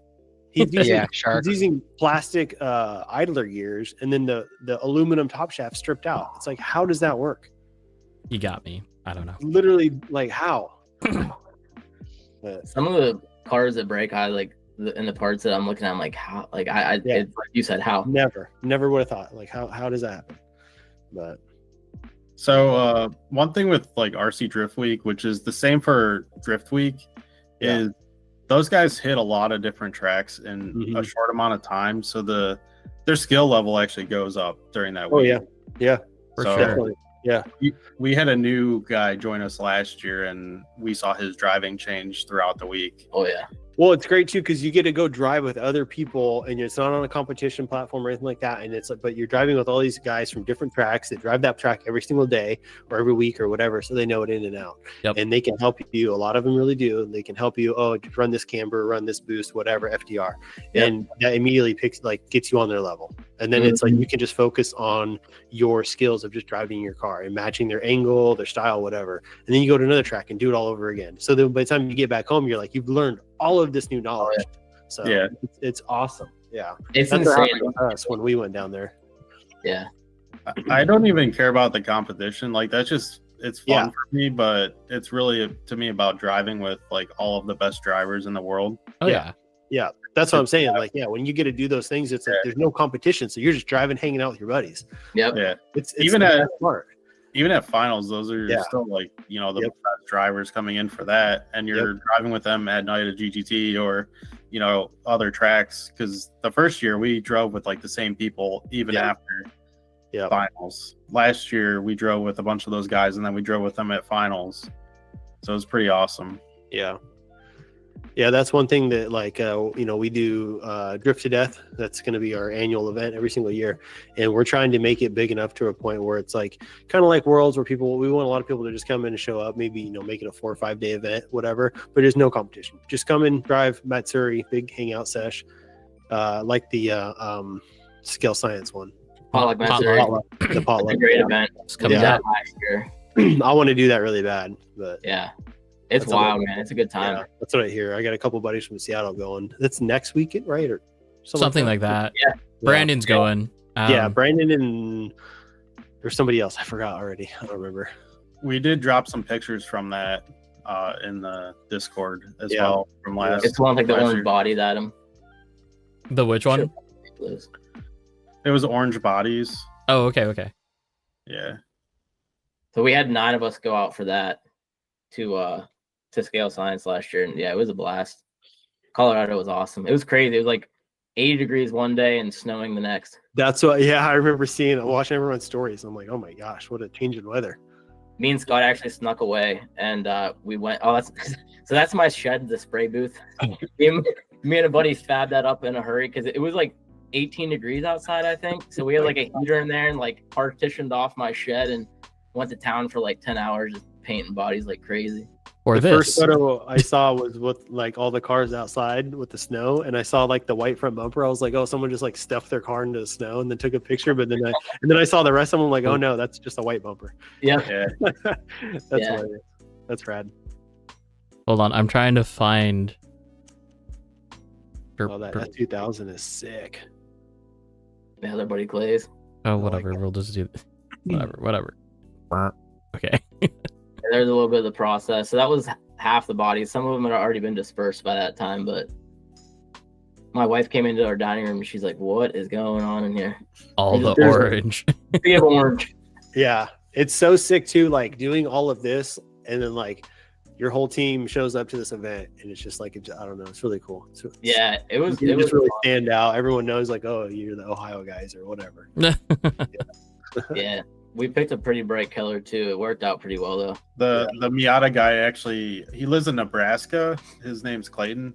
That's his home track. He drives a couple hours south to go to Scale Science. So Oh, awesome. yeah, he just met us there, and actually we used his vehicle to drive to Red Rocks to go to a concert. It was pretty awesome. We snuck away for a couple hours. That's cool. Good time. The snow. Yeah, we were. So we had our Airbnb canceled on like a Wednesday, and we flew out on a Tuesday, and we flew out on a Thursday, I think. So I got an email. I'm like, hey guys, I'm like, our Airbnb's canceled, and I thought it was a joke, and it wasn't. So we ended up having to get another Airbnb, but it was like a cabin that was double the price, but we got it for what we paid for this other place. Mm. Nice. How high were we up we were so high in the mountains you couldn't see any. Like, We were in the clouds. yeah, we were actually Wow. like, the one day when I woke up in my bed, like we were like the clouds, like we were above the clouds. That's watching cool. the sunrise, and then as the clouds went down, you could see Denver. It was insane, but you would walk outside at 5 a.m. and like you couldn't even hear the wind blowing between the trees. It was the weirdest thing. 1,400 feet of elevation. 14,000. 14,000. Oh yeah, I don't think we're that high up, but we were pretty high. we were high. That's crazy. So 8,400. Scale Science, their track is pretty small though, right? Yeah. Well, no, it's a big. I mean, for Potluck Matsuri, it could be small because I think there's like 100 people there, but That's what I was gonna say. Yeah, I I don't guess. know how. Yeah. it didn't feel small when you were driving it though. Like, I mean, there wasn't even standing room. Like, if you moved, someone else was getting in your spot. But I was because my buddy went the same time, and I just remember seeing videos and pictures. It's just like a wall of people. I'm like, how do you all even around, drive? the Yeah. whole way around. How do you drive? Yeah, but it was weird because like it wasn't a crash fest or anything, and I think that's the most cars I've probably driven on at a time on a track. And at one point, I think there was probably like 20 car trains and stuff. It was crazy. That's awesome. Yeah, And that's Jordan where. had a heck of a time with like all the planning and all the prizes and just everything. I mean, he does a phenomenal job, and like all the merchandise and stuff. It's sick. That's what we're working on right now for Drift to Death. It's just getting sponsors, getting prizes, and me and Judd have been talking like, should we rent a different area and have it somewhere else? Because like our track isn't that big, but like, I mean, I think it's going to be okay. But in the future, we probably will have to get like rent a spot. But Well, yeah, and considering that like most of the time, like it'll end up as just like hangout time, right? And yeah, exactly. That's what I told him too. And it's mostly just like pit space too. But the owner of our building is the coolest person in the world. So, and she has like a couple other units that are empty right now. And I'm sure if we'd be like, hey, can we set up some tables in here? She would totally not even care. Oh, So, dude, some of the places, like some of those units upstairs, would make awesome places for a pop-up track too. oh yeah, I've already talked to him about that. Hey, so there's quite a bit of stuff that we need to cover in the roast my rig part. So I'd like to invite you guys to be harsh and roast some people. So we're gonna start off with David. David Tuggle. Oh, dang it. It didn't do it. That's not. Hold on. Roast that turd, dude. I don't see any body lines in that thing. Yeah. Okay, there we go. There we go. So let's see. What does he say in chat about this? No more Purple Shark, ADXF, chassis and transmission with DDSS, Shark front uppers and lowers, Yokomo RD rear toe blocks, Yokomo front knuckles, rear arms, and hubs. What is this? Oh wait, you're not seeing it yet. There we go. Here we go. What is this? So much wire. What is this? What is that on the back, right behind the rear toe block? Like a plug, JST plug for something. Yeah, that's Yeah, the chassis. Like that's Yeah. actually built into Yeah. the chassis. Yeah, if you run your AC on the back, you just plug it in or any wires, and then there's another one on the front side of the battery. It's like a Oh, wow. jumper. Yeah, you can see it just to between the wires, so you can see the plugs. That's awesome. Like it's Yeah. kind of cool, Yeah, kind of cool. Yeah, kind of. but yeah, I need it, something like that. it sticks on the kinda. Yeah. I like the chassis. It looks good. You could definitely shorten the wires up a little bit, but I mean, I don't blame you for not wanting to. Did you see how he mounted the ESC fan? Yeah. Yeah, so I didn't get a good shot, but yeah, I definitely looks pretty cool. Oh, that's cool. It's Is that just like a Yoko motor, fan it's the mount? motor and ESC doubling down. It'd be a lot cooler if that was a Yokomo RPX2 because then it'd be like automatic, be turning on and off when you need it. Oh, When you did got you, motor and ESC at the same time. did you see RPX2 in blue? It's a thing. What? Yeah, That's sick. like just saw it pop up on the Facebook feed. Yokomo's coming around. But are they? Okay, just getting these loaded up here. What the heck is going on your body mounts, dude? Oh, What is going on? Is okay, that like shrink wrap or like what the heck is that, dude? hold on. I have one of these raw component stickers. I think Anthony was handing them out.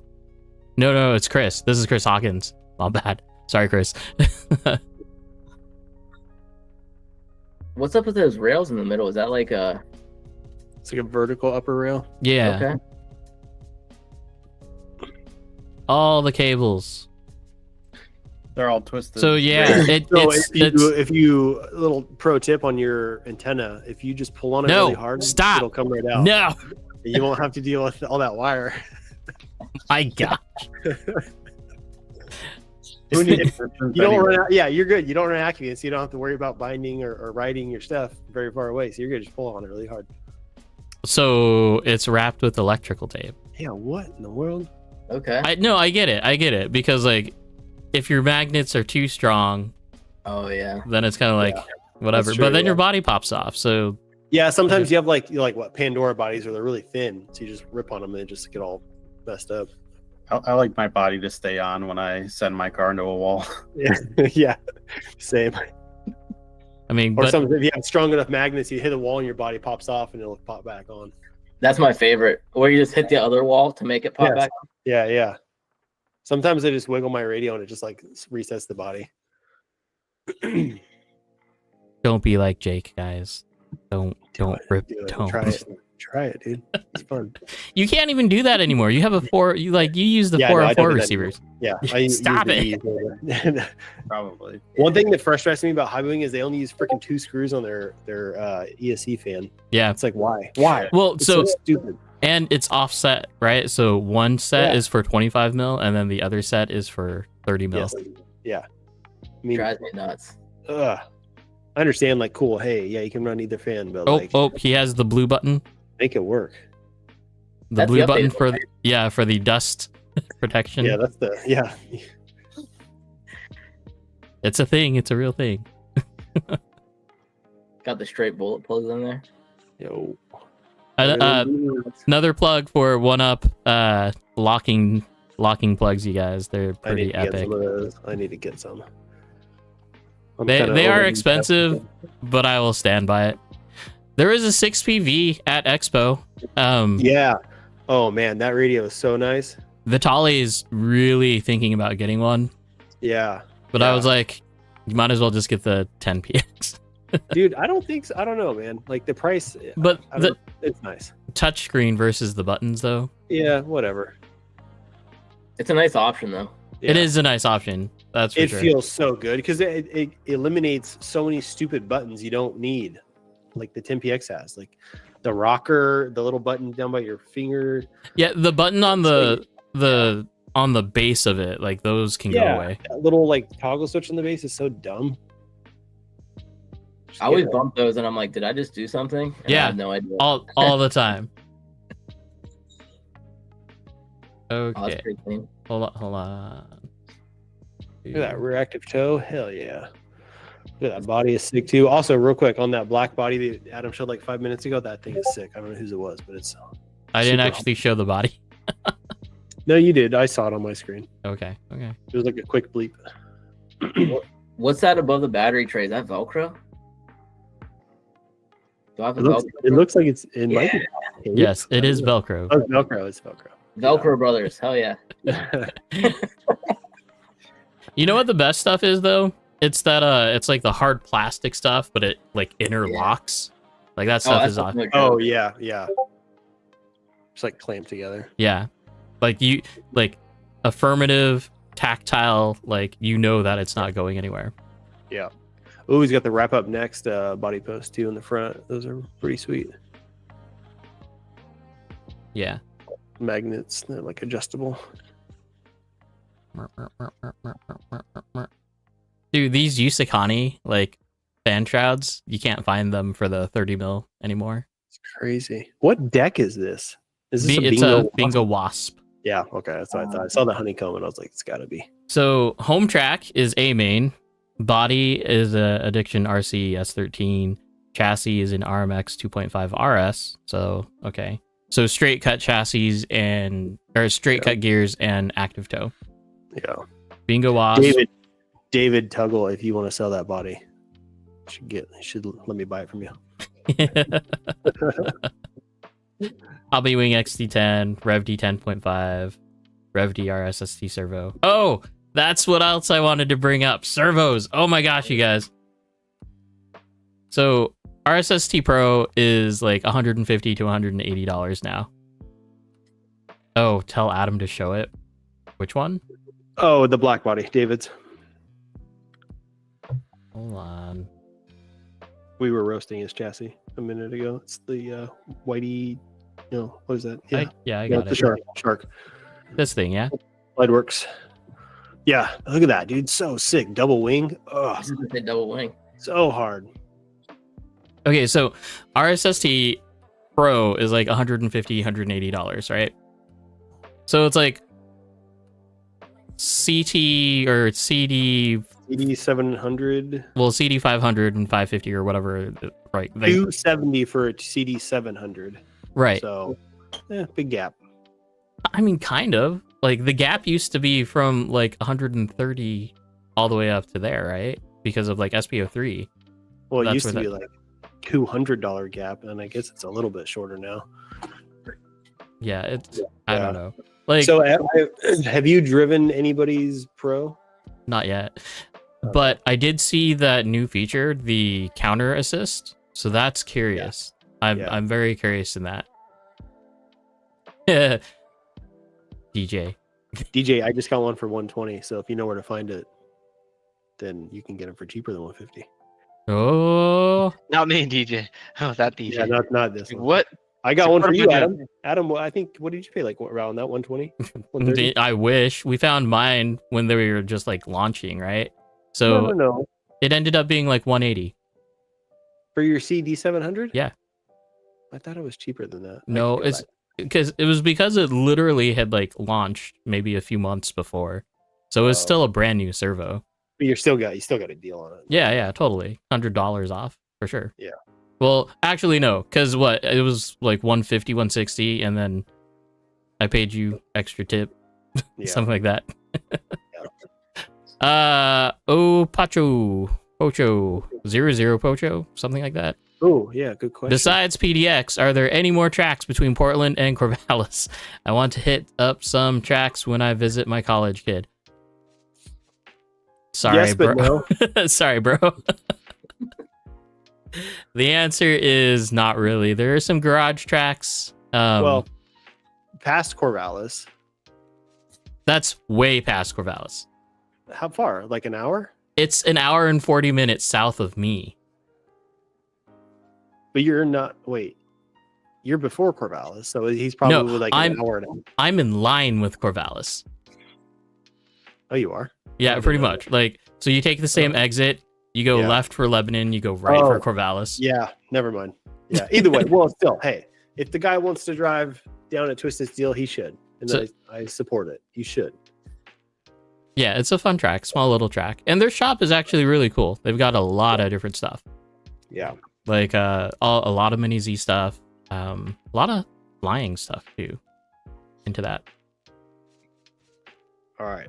Who's next on the roasting? Lord, Roseburg is at least an hour and a half south. It's an hour and 40 minutes. I live here in Lebanon, you guys. Oh, yeah. I would know. It was hilarious because I was comparing the drive to like going to Monroe the other week. I'm like, by now I could have been in Roseburg driving already. I'm like, dang it. So what do you guys think about the increasing cost of servos? Is it just because of RevD? Because RevD is like very, very much increased over the past few months, year. Yeah. Yeah. Even their regular, RSSDs have gone up in price. So I mean, everything is going up. And then there's tariffs now, right? Yeah. So we'll see how that all pans out. Let's end with these, you guys. Let's end with these ones. Let's roast them up. Hey, what are these things? Ooh. Some GRKs. It's a lot of money on just plain concrete, Jake. Yeah. Okay. Just comparing the 5R to my D1. You can kind of get a good idea. That last photo is a good one because it shows you the motor and battery placements of them. So, yeah. You competed with your D1, right? Yeah. That's the chassis I used at Worlds. That thing drove. Yeah. It's not bad, but my 5R is like worlds better. And Really? It's frustrating me so much, dude. Like our round one is literally next Saturday, the 26th, and I'm like, how do I make my car drive like the 5R in a week? Yeah, I don't know about that Yeah. because there's weight in way different places. There's so many things. Yeah. The motor placement's just wild alone. It is, yeah. Oh, we were talking about how many, like, I was talking about, like, should I make my Shark go back to, like, 4-gear transmission and stuff like that? Then we got to talking about the number of gears that are in the GRK5. It's 6. It's a 6-gear transmission. Yeah. Well, no, I guess, Adam, you would be right. It'd be 5 because you wouldn't count the motor pinion. No, You're not because 7 was counting your spur. So Yeah. spur doesn't count, so it's 6. But I was counting the pinion as well on the motor. So, But that's beforehand, right? So 3 idlers. Yep. an input shaft. Wait. Yep. 3 idlers. 3 idlers, a pinion in the transmission, and then the diff. So there's 5. 5. And Okay. then obviously the pinion on the motor, and then the spur gear. So there's 7 total. Okay. There you go. But, But it's crazy. That almost makes me want to take like the 5-gear transmission from like the what is it, the Avid B7 chassis or something like that, the associated conversion. yeah. And just like slap that on a drift car and see how it goes. Although, have any of you seen like the crazy drift art, like super high motor? Like it's The insane. one where it's like stacked up like this high. Yeah. Yeah, I've seen those. Yeah, It's like that still fits under your body. I don't know. that was crazy. Josh, I will try it soon. He wants me to try the motor in the rear position. I mean, Lance is working on that right now, huh? Yeah, he was driving his at the expo. I did not drive it. No. But basically, it's nervous R. So okay, you didn't buy this brand new. This came to you built, right? Exactly as you see it is how I bought it. Okay. So the crazy thing is that when I was feeling Jake's shocks, like the front end shocks, they're so heavy. It's 350 weight. It's Yokomo 350 or just 35 Shibata, whatever. You know But for that's- sure now? I know for sure because I just I found I got those setup sheet, and this car is set up identical to that. Okay. And I just rebuilt the shocks, and I had 350, and I put it in there, and it's exactly the same. So Watch it Yeah. drive completely different. no, I've been driving it. I've driven this thing a lot. I've already killed like 4 batteries Yeah, look at these tires. yesterday and today. Yeah, Totally slayed tires. yeah, it's from my garage. I was stressing because I was driving my D1. Literally, I was like, I got home at like little 3:30 or so from work, and I started driving my D1 and tuning it and trying to like redo the ESC, I put in a 13.5 in it, changed the gearing, changed the gyro settings, and I'm like trying to get it to drive my D1, and it's like 6:30, and I'm like, man, I need to go get food because the stream's gonna start soon. I'm like, I want to make this car drive good, but oh well. Oh, and I rebuilt the shocks on the D1 too. I put 350 weight in those too. Are they built the same though? Like same whole piston? No, the 5R is a 3-hole piston, and my D1 are 4-hole pistons. And are they Shibata pistons or Tamiya pistons? Mine are Tamiya in the D1, but the 5R, I don't know. Couldn't tell you. I didn't take it apart. I just changed the oil. Gotcha. Yeah. Yeah. So many don't know. people. How many people have asked you about the green color change kit? Oh, only a couple people. Only a couple. Okay. Yeah. Seems like more. Yeah. Who makes that? T Works, TF Works, something like that. T Works. Oh, okay. Yeah. You can only get them in Japan, and I found those on Buy, and then I'm lucky. I met a guy. Well, I kind of a friend of a friend. He's from Canada. He's kind of my buddy now, but he has a friend that lives in Japan, and he was able to get me another set recently. So Friend of a friend of a friend. Oh, Canada David, who lives in LA, who has the best driving RDX in the world. Yes. Things we do to source our RC car I parts. know. Oh, I know, right? It's so funny. He was like, he'd always send me updates. He was like stressing because I don't know. It probably took like 3 months by the time I like, hey, I want to get these. By the time I actually got them, and he's like always giving me updates. I'm like, dude, I just when you get them, you get them. I don't. Really care. Okay. I love when you get like an obscure box. It's like a homemade cardboard box, Yeah. with whatever inside there, and it's like wrapped in like this like I don't even know what it's like that Yellow. tape. It's like impossible to rip. Yes, that yellowy tape. Yeah, and then Yep. you open it, it's like all these like newspapers from Japan. You're like, oh gosh. Yep. Okay, I you just guys. got a package from Plaza Japan, and they sent me a little eraser that looks like a house. Oh, that's a cool. gift. It's a That's fun. gift, Yeah, it's hilarious. So I just want to finish up here, kind of with a preview of what's coming down the pipeline. Next week we've got Kari with Fresh Goods 250. Joey was talking about him the other day or the other week, so that'll be fun. Oh man, that's Oh, Ray was talking about him, I think. dang it, dude. If you need if me to be back on, I would love to. Okay. Those guys, the Fresh Goods guys, are awesome, and they're coming hot off Japan. So from that, May 1st, we got Team Heartbreak on.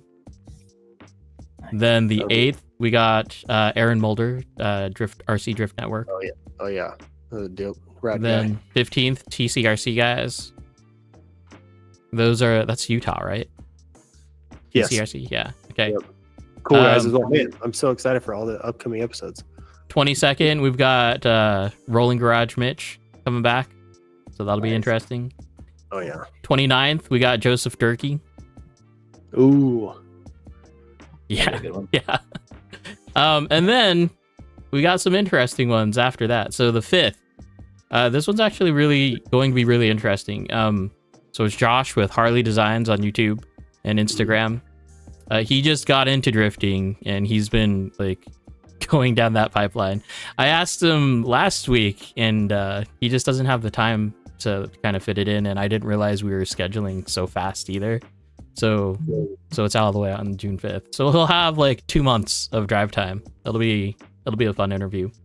Have you guys, or do you follow him at all, or know anything about him? No, so Lance was the first one to like kind of Well, I know push you me to don't. that. Yeah. I know you. Oh, don't, fine, but fine. our guests here. Yeah, I've seen his stuff. I think the crawling stuff, right? Like Yep, he did a lot of crawling. Yeah. I just saw that he dropped a video on like what, an ST 3.0 he got. Yeah. So that was really cool. When someone posted that, one of our other local track guys posted. I was pumped to see that because it's just cool to see more mainstream people picking it up. Mm-hmm. Yeah, he's a big crawler guy. He makes some of like the best like custom rigs I've ever seen. Like this dude is insane. And then That's awesome. I'm excited for that one. Scale Guild or something like that just dropped a video. Scale Builders Guild. Yeah. He just dropped a video about the Kyosho Phaser D whatever. Yeah. So that'd be interesting. Yep. And then on the 12th, pulling really, really far back, you guys, we got Afro coming on the stream.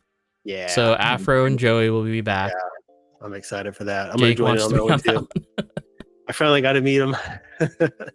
He's a lot different, like as far as just like being in person. So that was cool to see.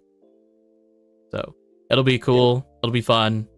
We'll get to we'll get a pull back all the way to the Kong days, Jake. Yeah.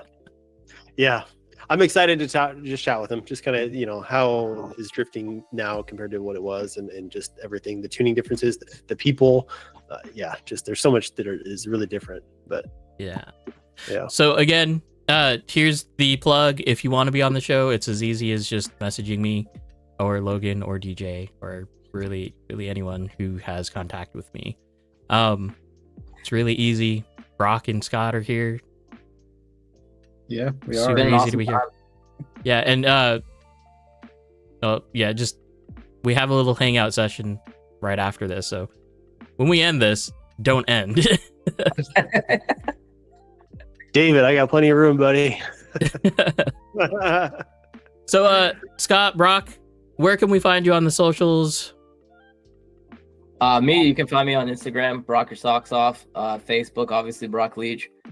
We also have the Lunar Facebook page, Lunar Drift at Menor, Ohio. It's a really long title, but you'll find it there. And keep an eye out. We have some things coming up. We have SEC next week, round 2. We're going to get back to doing some monthly match series. Cool. And we are going to be linking up with a local car show, I believe. I'm in the final stages of planning that out. So we'll be doing some outdoor stuff, demos this summer.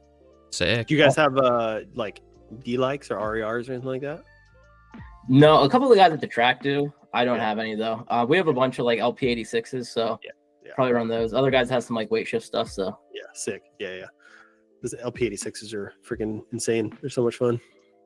I haven't driven mine yet. I need to do that. Yeah, I built it like a month ago. I regret not buying one. I have one that I have to finish building. It's on my table right now. Just a few more pieces. My socials are just my name, Scott A. Petty. So I'm on Facebook and Instagram. There we go. I have a YouTube channel, but it's like really old stuff. Nothing worth looking at. But now you said something, so you gotta I tell. know. Like, Yeah, plug it. It's Bring it back. my name. It's Scott A. Petty. There you go. Go give this man a like and a subscribe. They were so Yeah, definitely. And if anybody out there, if you want to do RC Drift Week with us, please reach out. If you're a track out in the NorCal area, SoCal area, anywhere that we can drive to in California, let me know. We'd love to plan it out, get some new spots on there this year, and then we'll be releasing a schedule for that. So anybody that wants to join, anyone's more than welcome. More the merrier. So please come. Seriously, that's that. Yeah, I want to make this happen. I'll keep you posted on everything, man, for sure. Yeah, that'd be awesome. It'd be a good time. All right, you guys, it is that time. So it's been fun hanging out with you. If you've made it this far, like, share, subscribe. We are almost to that 1,000 mark, so that's kind of cool. Not pushing for that, but it was fun. It's fun seeing the numbers grow. Yeah, until next week, you guys have fun, stay safe, make good choices. Maybe don't do that one. Anyways, later. Take care. Thanks for having us.